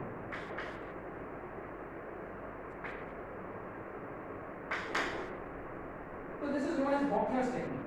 And what's interesting about Bogner's technique and about this lemma that I wrote there is that they both generalize to infinite dimension. So infinite dimension, if you wanted to show that a particular infinite dimensional matrix is hyperbolic, you would try something like that. You would either show the existence of such a vector, whatever it means, or find that the top eigenvalue has only algebraic multiplicity 1, whatever that is. Have I got this condition right? Yeah, right. So unique positive eigenvalue means every other eigenvalue is either 0 or negative. Okay, that's what it means. So there's only one positive eigenvalue, and it's got algebraic multiplicity equal to 1. So that means there's only one eigenspace associated with it. Right. So that is these two results. And what's interesting about these results is that there is a very simple inequality, not really simple, but there is an inequality that is, it doesn't look like it has anything to do with convex bodies, it looks like it has absolutely nothing to do with convex bodies, but you soon realize what it has to do with convex bodies. Why? Because if you think about the determinant, right? So what is the determinant of a matrix? You've all heard of various definitions, but one of the definitions, or rather one of the visual ways of looking at the determinant is that if you have a determinant with say rows v1, v2, v3 and so on up to vn, if you take these vectors as subsets of Rn, as vectors in Rn, let's say this one and this one or something like that, let's say we are in R2 and there are two vectors, then the determinant is the signed volume of the parallelepiped.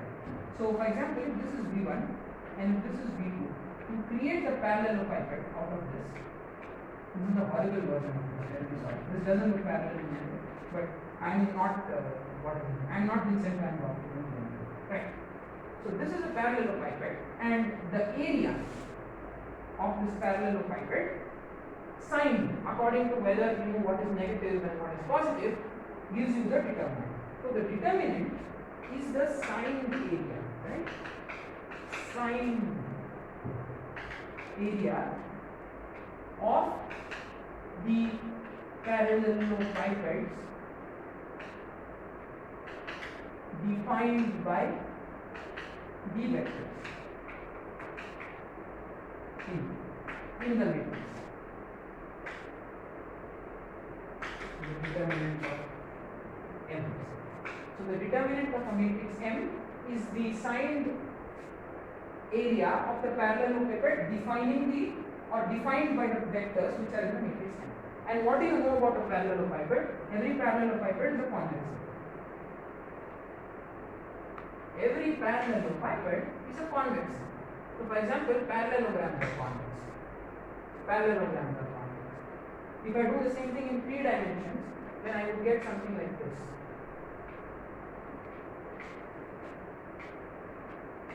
This is also convex, right? So this is what a parallelepiped would look like.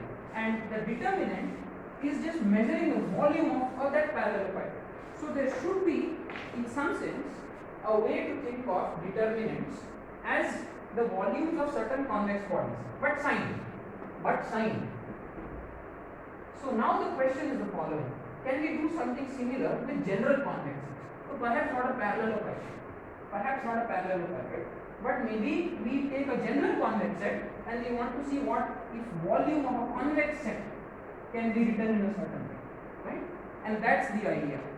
Well, first, before seeing that, what we will do is we will see something called as a mixed discriminant. So what is a mixed discriminant? The mixed discriminant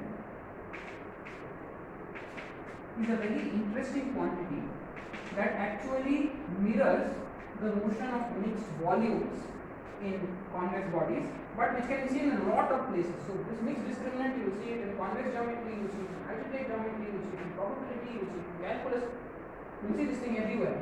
It's such a global concept, and to explain to you how this concept arises, I need to write down another lemma which I think you guys can prove from the definition of discriminant, from the definition of determinant. So let M1, M2 up to Mn be any n cross n.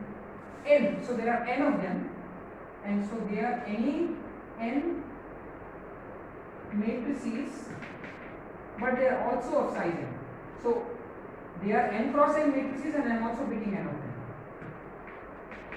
That's just important for semantic meaning. Size n cross n. Then, now this is a function, right? Let me write down something for you that's very obviously a function. F of P1, P2, P3 up to Pn. It will be defined as a determinant of P1 M1 plus P2 M2 plus P3 M3 plus so on plus Pn M. This is a function, right? Because if I vary, if I change the Ti's, then this quantity will change and this determinant will change. The question is, can we say something about this function? And the answer is that, funnily enough, this function is actually a polynomial in the Tns. Furthermore, not only is it a polynomial in the Tns, literally every monomial in it has the same degree. Like it's like a polynomial of the form 2x squared plus 3xy plus 4y squared. Something like that. So this monomial has, this is of degree 2. This is of degree 1 plus 1, which is 2. This is of degree 2. So such polynomials where all the monomials in it are of the exact same total degree are called as homogeneous polynomials.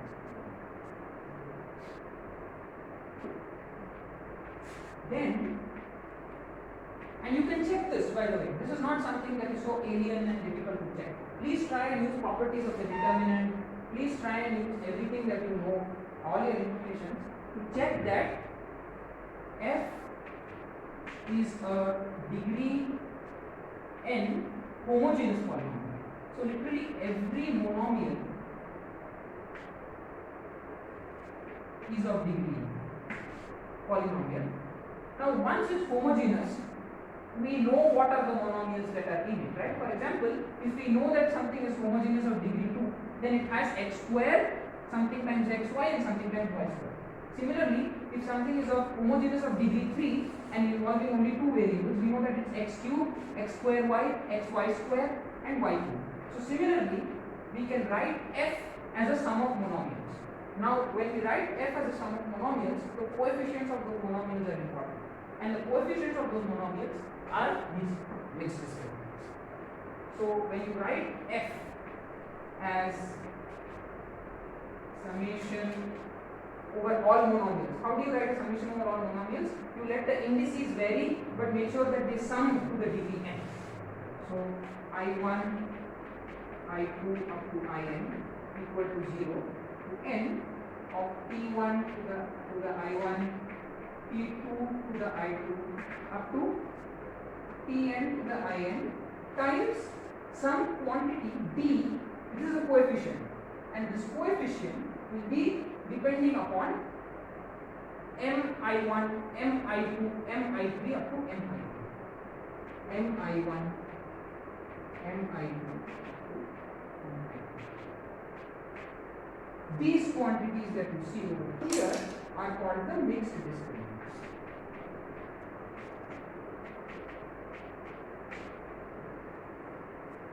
So this quantity t is a function of mi1, mi2, mi3 up to min.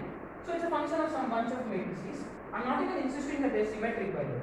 Any n cross n matrices. This is true. So you need not complicate yourself in any form of symmetry. You can define mixed discriminants for any bunch of matrices using this kind of expansive formula.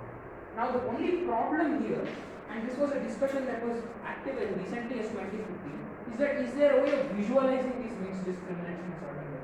Is there a way of saying that okay, there are some cases and their volumes are mixed discriminants and so on, and some high-flying convex geometers and so on were involved? I was there in it, but I was there only as a watcher back in my 30s. No, it's not there. There is no way to visualize this quantity other than to say that okay, this is a homogeneous polynomial and its coefficients are given by these mixed discriminants. So the problem is I can't see what are the mixed discriminant in front of me, but it's there and it's an abstract quantity that is related to the determinant using this expansive type. Now what is nice about these mixed discriminants is that the mixed discriminants are the first quantities that are known to solve a recursive, rather a reverse Cauchy-Schwarz inequality.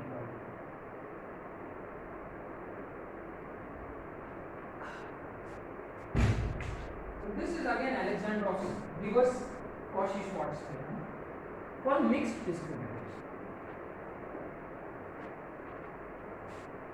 And the thing is, how do you prove that? How do you prove that it satisfies the reverse Cauchy-Schwarz? It turns out that it's just a basic linear algebraic exercise because of the lemma that we have. So, and the thing is, when Alexandrov proved it, he proved it using 15-20 lines of paper. What I am giving you over here and what Van Handel gave you in 2019 is something that I can have even a first year student do. Here,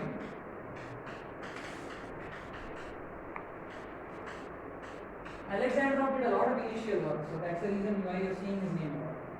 Alexandrov. So let this time we need to ensure that they are symmetric matrices. We need to ensure that these are the symmetric matrices for starters. So let M1, M2 up to Mn minus 2 be symmetric matrices, but we need to also unfortunately ensure a positivity condition. If you guys recall, there was a positivity condition in the lemma, right? Some kind of y comma ay condition greater than equal to 0. And how that is captured is that they are all eigenvalues bigger than or equal to 0, with all eigenvalues non-negative.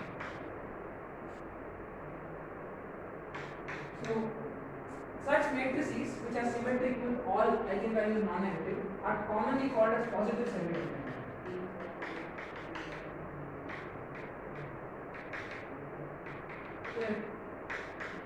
And these matrices are a hot topic of study. Even like infinite dimensional positive semi-determinants and so on. And now, if A and B are any two symmetric matrices, I think B needs to be positive. B needs to be positive. At least one of them needs to be positive definite. So I just assume B is positive semi-definite. Then the following reverse Cauchy-Schwarz inequality: D of A comma B comma M1 m2 up to mn minus 2 square is greater than equal to b of a. So if you recall, this is like a dot mb or something, right? Now here you get a dot ma and here you get b dot mb. So a dot ma is like literally a, and then you get b and b. So b a m1 m2 up to mn minus 2 and times b of b m1 m2.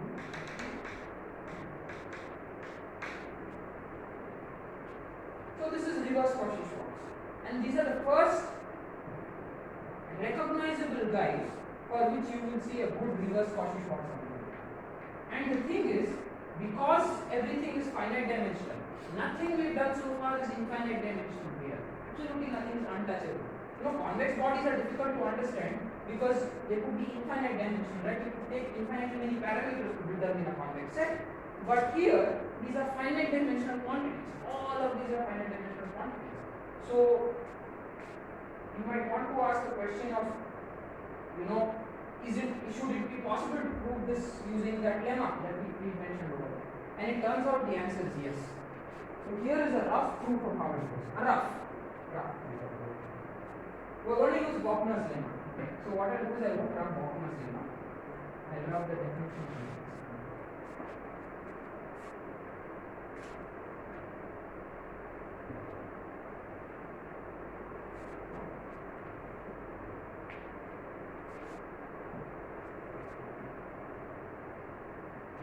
Here, proof sketch. Okay, the proof sketch is as follows. What you do is you define a linear map. So you need a matrix M, right, with which to work. How do you define that matrix M with which to work? What you do is every matrix comes from a linear transformation. So you create the linear transformation. So how do you create that linear transformation? It will give by L of, so let L will go from the set of all symmetric matrices cross symmetric matrices to R, and it will be given by L of A comma B is equal to mixed one D of A comma B comma M1 comma M2 dot Mn, where these guys are given, right? Wait, have I said Mn are given Mn minus 2? Yeah, it's fine. Mn minus 2. Now, why is it a linear map? I haven't told you anything about the discriminant, anything about the mixed discriminant that should tell you that it is a linear map. But because of the way that the mixed discriminant was defined, it was defined using the determinant, right? And the determinant was linear in its rows and so on. So the same property goes through to the mixed discriminant, and you can check that L is a linear. So L is a linear, but you can also check this condition. First you check that L is a linear map. Then you find that in fact L is actually a symmetric map. And the nice thing is, if you guys are ready for a little bit of a long exercise, you guys can try these things. So L is a linear map and L is a symmetric map, perhaps you guys can try this. Check that L actually satisfies Bochner's lemma.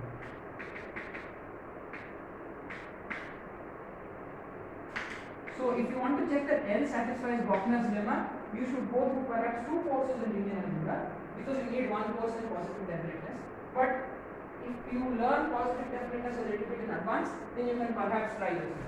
So L satisfies Bochner's lemma and is hence hyperbolic.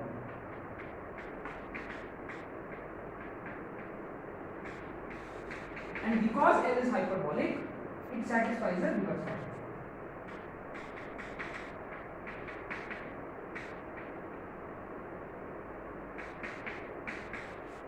And you're done. Because the reverse Cauchy-Schwarz inequality is exactly electron drop inequality. If you look at it, this is L of A comma B. This is L of A comma A. This is L of B comma B. So literally, if you take the matrix that is given by L and apply, okay, sorry, L isn't hyperbolic. The matrix representing L is hyperbolic. The matrix, whatever matrix represents L.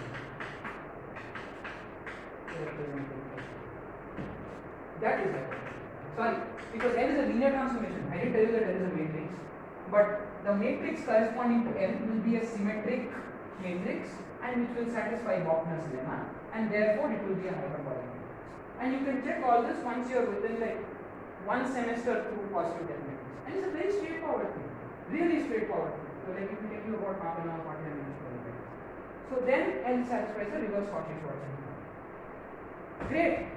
So we've shown that there is a baby version of some kind of convex-like inequality which applies for certain quantities called as mixed discriminants. Alexandrov-Fencher inequality states that this can be vastly generalized. Vastly. And how does that work? It works by extending mixed discriminants to what are called as mixed volumes, but in a way that might appear a little more surprising, yet not. So definition. This time we are defining what are called as mixed volumes. And just like how mixed discriminants didn't have a visual description, mixed volumes also don't have a visual description apart from the so-called polynomial. So definition. This is a definition of mixed volumes.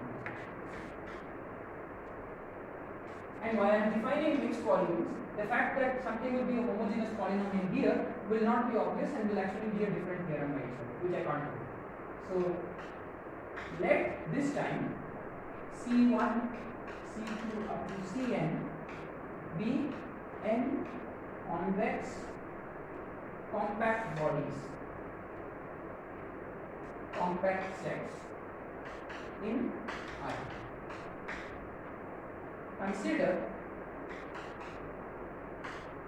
again you take this function f of t1, t2 up to tn. This time you replace the determinant by the volume, and this time you replace the sum by the Minkowski sum. So t1 c1 plus t2 c2 plus t3 c3 plus dot dot dot plus t1.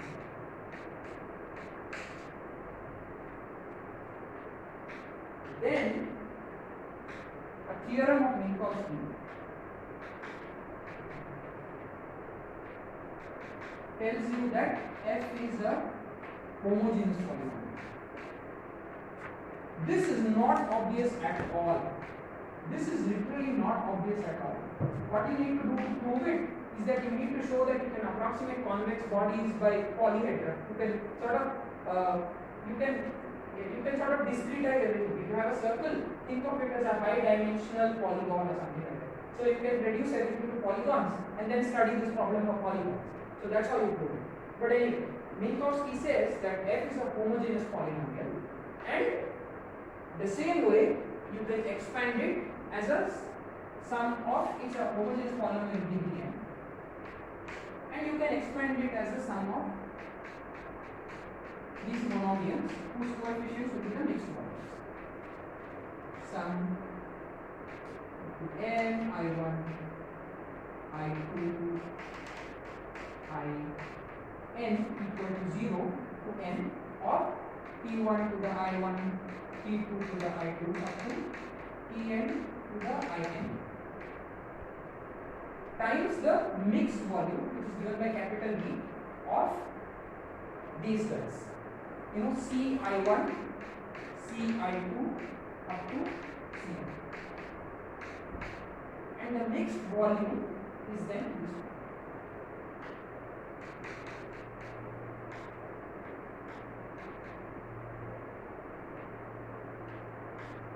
Now, what's interesting about the mixed volume is that the mixed volume also satisfies this reverse Cauchy.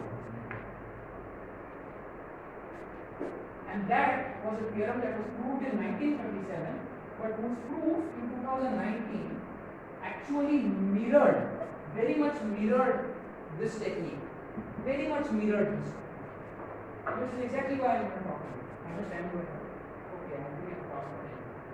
Okay, important 424 here.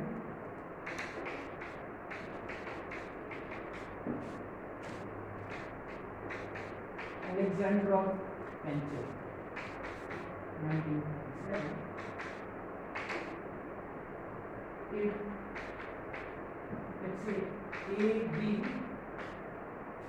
C1, C2 up to Cn minus 2 are any n convex compact sets in Rn, then the mixed volume satisfies reverse Cauchy Schwarz. A, B, C1, C2 up to Cn minus 2 square is greater than equal to B of A, C1, C2 up to Cn minus 2 no square here times B of B, C1, C2 up to. So what's happening is that even with convex sets, not just these polyhedra and these matrices, literally even with convex sets, there is this reverse Cauchy Schwarz phenomena that's constant. And how does the proof go? The proof,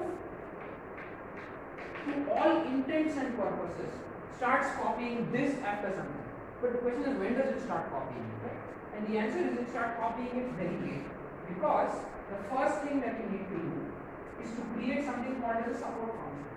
How do you create a support function? You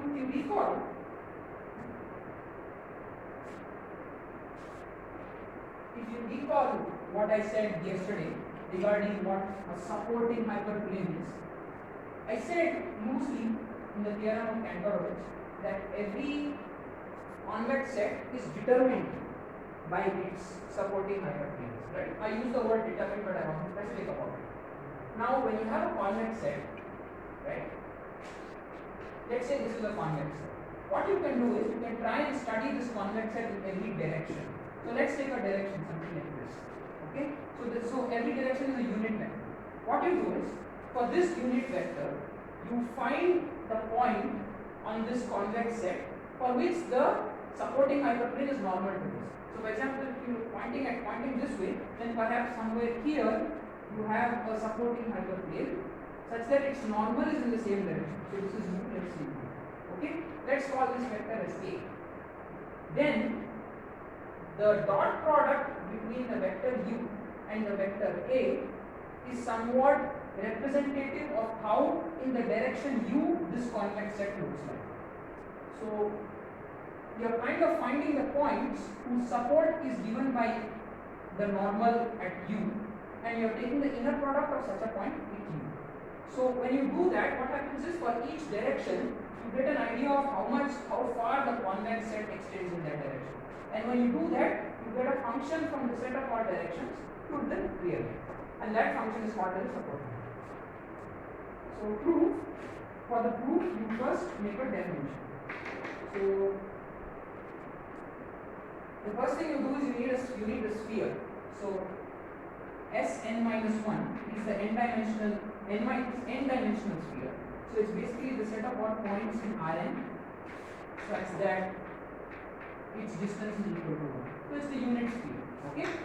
And given a convex set C, given C convex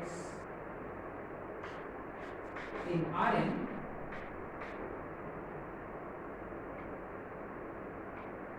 h of C from Sn minus 1 to R, which is defined by hc of u hat is equal to maximum over small c in capital C of C dot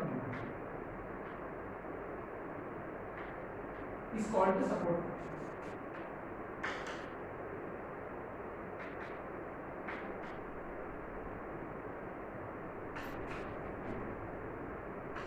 So what's interesting about the support function is that it allows you to understand a convex set in a different way. On the one hand, we know that a convex set is a geometric object, but now we have converted a convex set into a support function on the sphere. And the interesting thing is the way we've done this, it's in fact a one-to-one map. In the sense that if h m1 is equal to h m2 for convex m1 and m2, then in fact m1 is actually equal to. So this is a limit, which is not very easy to do, but nevertheless. So in fact, if two sets have the same support functions, then they're in fact the same convex set. They're literally the same convex set. So because of that, there is convex sets on one side, and there is their support functions on the other side. The first jump that the Alexandrov-Pencher inequality makes is to go from convex sets to support functions. Once it goes to support functions, it then makes use of the fact that there is a beautiful relationship between the volumes and the support function of a convex set, which I am just going to write down. And that is a theorem due to Schneider. I mean, it's not really a theorem due to Schneider, it's actually a 10-line proof, but it's pretty difficult to understand and it's a Schneider's book. So I just write Schneider so that you can refer to it. Schneider volume formula. So far we've not even spoken about the volume of a convex set. The interesting thing is, the minute you know the support function of a convex set, you know its volume because of the Schneider volume formula. And by the way, the Schneider volume formula also has an analog for mixed volumes, which I won't talk about. And there's an analog for mixed volumes. There is an analog for mixed volumes.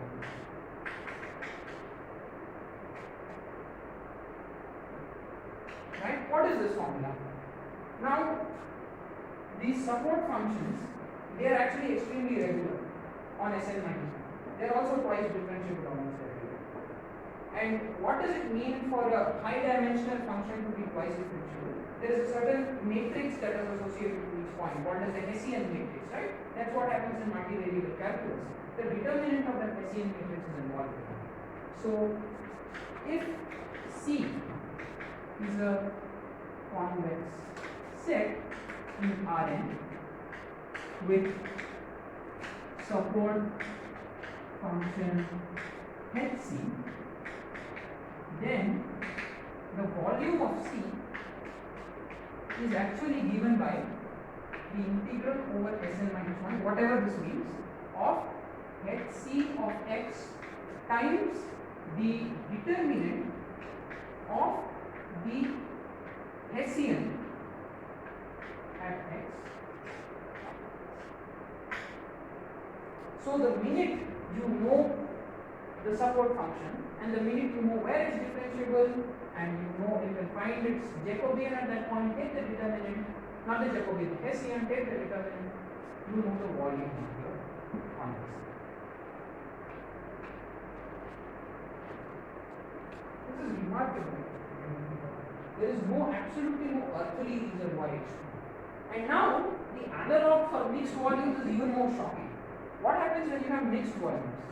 So, what happens when you have C1 up to Cn with support functions Hc1 up to Hcn? You will see something very interesting happening. For C1 up to Cn with support functions Hc1 up to Hcn. So if C1 has support Hc1, C2 has support Hc2 and so on, the mixed volume of C1, C2 up to Cn is actually equal to the integral over Sn minus 1 of Hc1 of x, that's okay, the mixed discriminant of the rest of the Hessians, Hc3 of x, comma, comma, b square Hcn of x. So the mixed volume is actually related to the mixed discriminant via this formula. So now you can ask the following question. You can ask, okay, I know something for mixed discriminant. I know a reverse Cauchy-Schwarz. Can I get a reverse Cauchy-Schwarz from B using this? No. Turns out the answer is no. Not immediately, but it's not too far away. It's really not too far away, because with this result, and there's something else you can ask here. You can be like, you kept C1 outside. What if I kept C2 outside? I mean, B is symmetric. So if I switch these two guys, it should not make a difference. So why is it not making a difference over here, right? And it turns out that it doesn't. It's actually a fact that this guy here doesn't depend on the order on what I keep outside. If I keep C7 outside and put C1 inside, it's still the same formula. So that's another interesting thing that we see. You would find it. Will the limit change? Huh? Will it be less than x upon? No, that won't change. That won't change. Sorry, that's anything. So it's still an integral over the sphere of radial dimension. This is an astounding result. This has told you that there is a way now, if you know the support functions of these convex bodies, to find their mixed volumes. But once you know this, you can then define a high dimensional operator which will somehow turn out to be a operator. So now what you do is, you are going to define finally that so-called high dimensional operator that we will show is hyperbolic. So how do we define that? Let's define L of A comma B as integral over Sn minus 1 of H A of x discriminant of B square H B of x, and then the rest of the case, d square H C1 of x, d square H C2 of x, and so on until d square H Cn. And now follow the same rule. Follow the same rule. That is, L is symmetric, whatever that means. L satisfies bounds.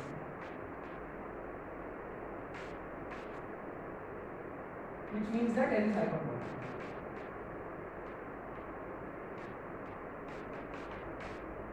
And finally,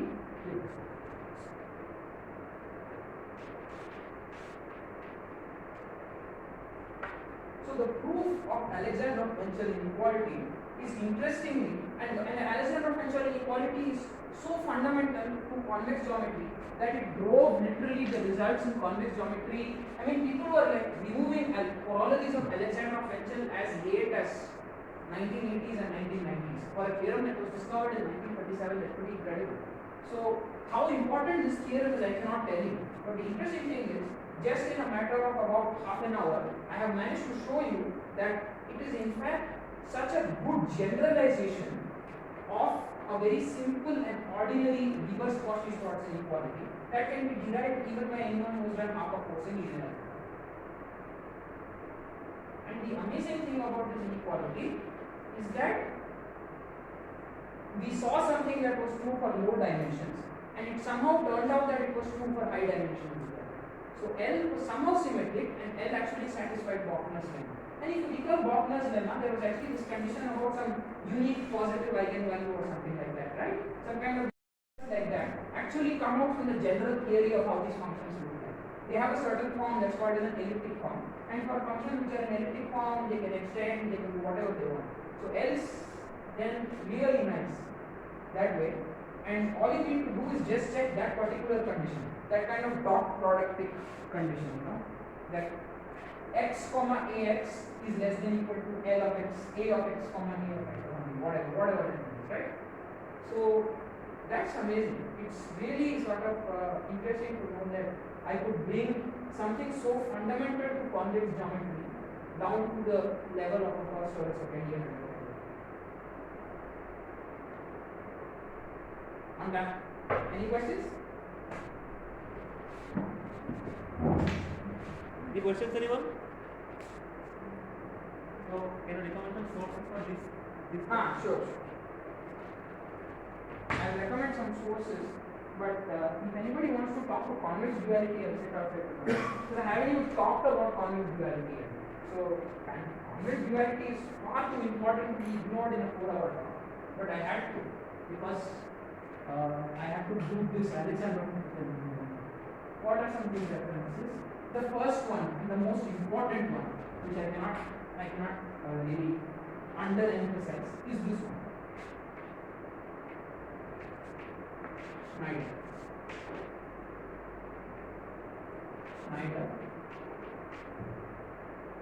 It's called the Minkowski theorem.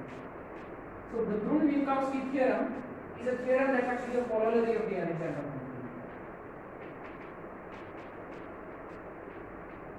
Minkowski theory, it's a huge book, absolutely huge book. It will go into much more than just what I covered in okay. So I've already included I think 3 of those references, right? I must have already talked about Boyd and Vandenberger, I must have already talked about Nicolai's to Persson, and I must have already talked about the first of those books. The first of those books is written by sorry? Lay, yeah, Stephen Lay, perfect. In addition to these guys, there is a book by Yan on theorem. I think it's called An Introduction to Convex Analysis.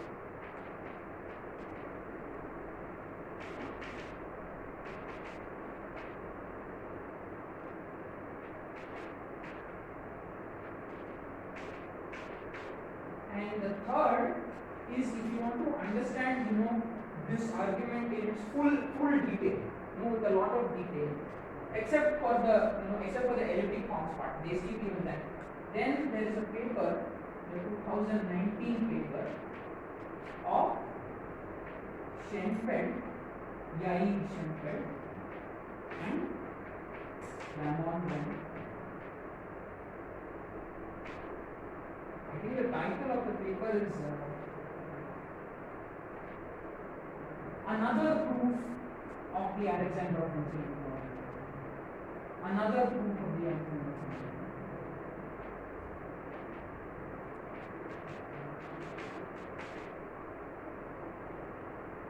So Van Handel visited here about a month before you guys came. Sorry, about 2 weeks before you guys came. And I had a long conversation with him in which he revealed all these details. Then I went and read his paper and I said it's not so difficult. I could probably present it in the fan club. And here it is. So I hope Van Handel sees me and will be happy about it. Ramon Van Handel also spoke to me about the work of June He, the recent Fields Medal winner, one of whose landmark papers was an extension of the Alexander inequality. So I told you that mixed discriminants appear everywhere, right? One of the places where mixed discriminants appear is in convex geometry. Sorry, is in algebraic geometry, where what happens is that if you have like a circle or anything, you can have any kind of, you don't need something convex, perhaps, but you need something that with a smooth boundary, perhaps something like this, or something like that. If you have something like that, at each point you have a certain motion of curvature, whatever that means. And it turns out that some quantities relating to the curvature can be used to form mixed discriminants that also satisfy the Alexander inequality. So that is another result. It's called Minkowski's inequality or something like that. June He used a way to go from these kind of things to combinatories. So he was able to first do things from graphs and then carry them to these and then sort of carry them somewhere else. And for doing this he used some very general objects called as matroids. So these matroids are very interesting combinatorial and algebraic geometric objects which kind of help you travel from here to there. So if you know an inequality here, you can push it there. So that way June He's, one of his works, not his landmark work perhaps, but one of his works was to kind of use matroids to push this Alexander-Fenchel inequality around. So much so that he was able to derive Alexander-Fenchel, he was able to push Alexander-Fenchel to this curvature inequality, then he was able to prove this Minkowski's inequality. So he was able to do everything. I can't state these inequalities because I don't have the algebraic geometry necessary for it, but you cannot look it up and we can talk about it. I talk about convex duality, but that perhaps outside or outside of this talk. minimum query? Okay, then I think we have reached the end of the class. Thanks, sir. It was a great class. Thank you.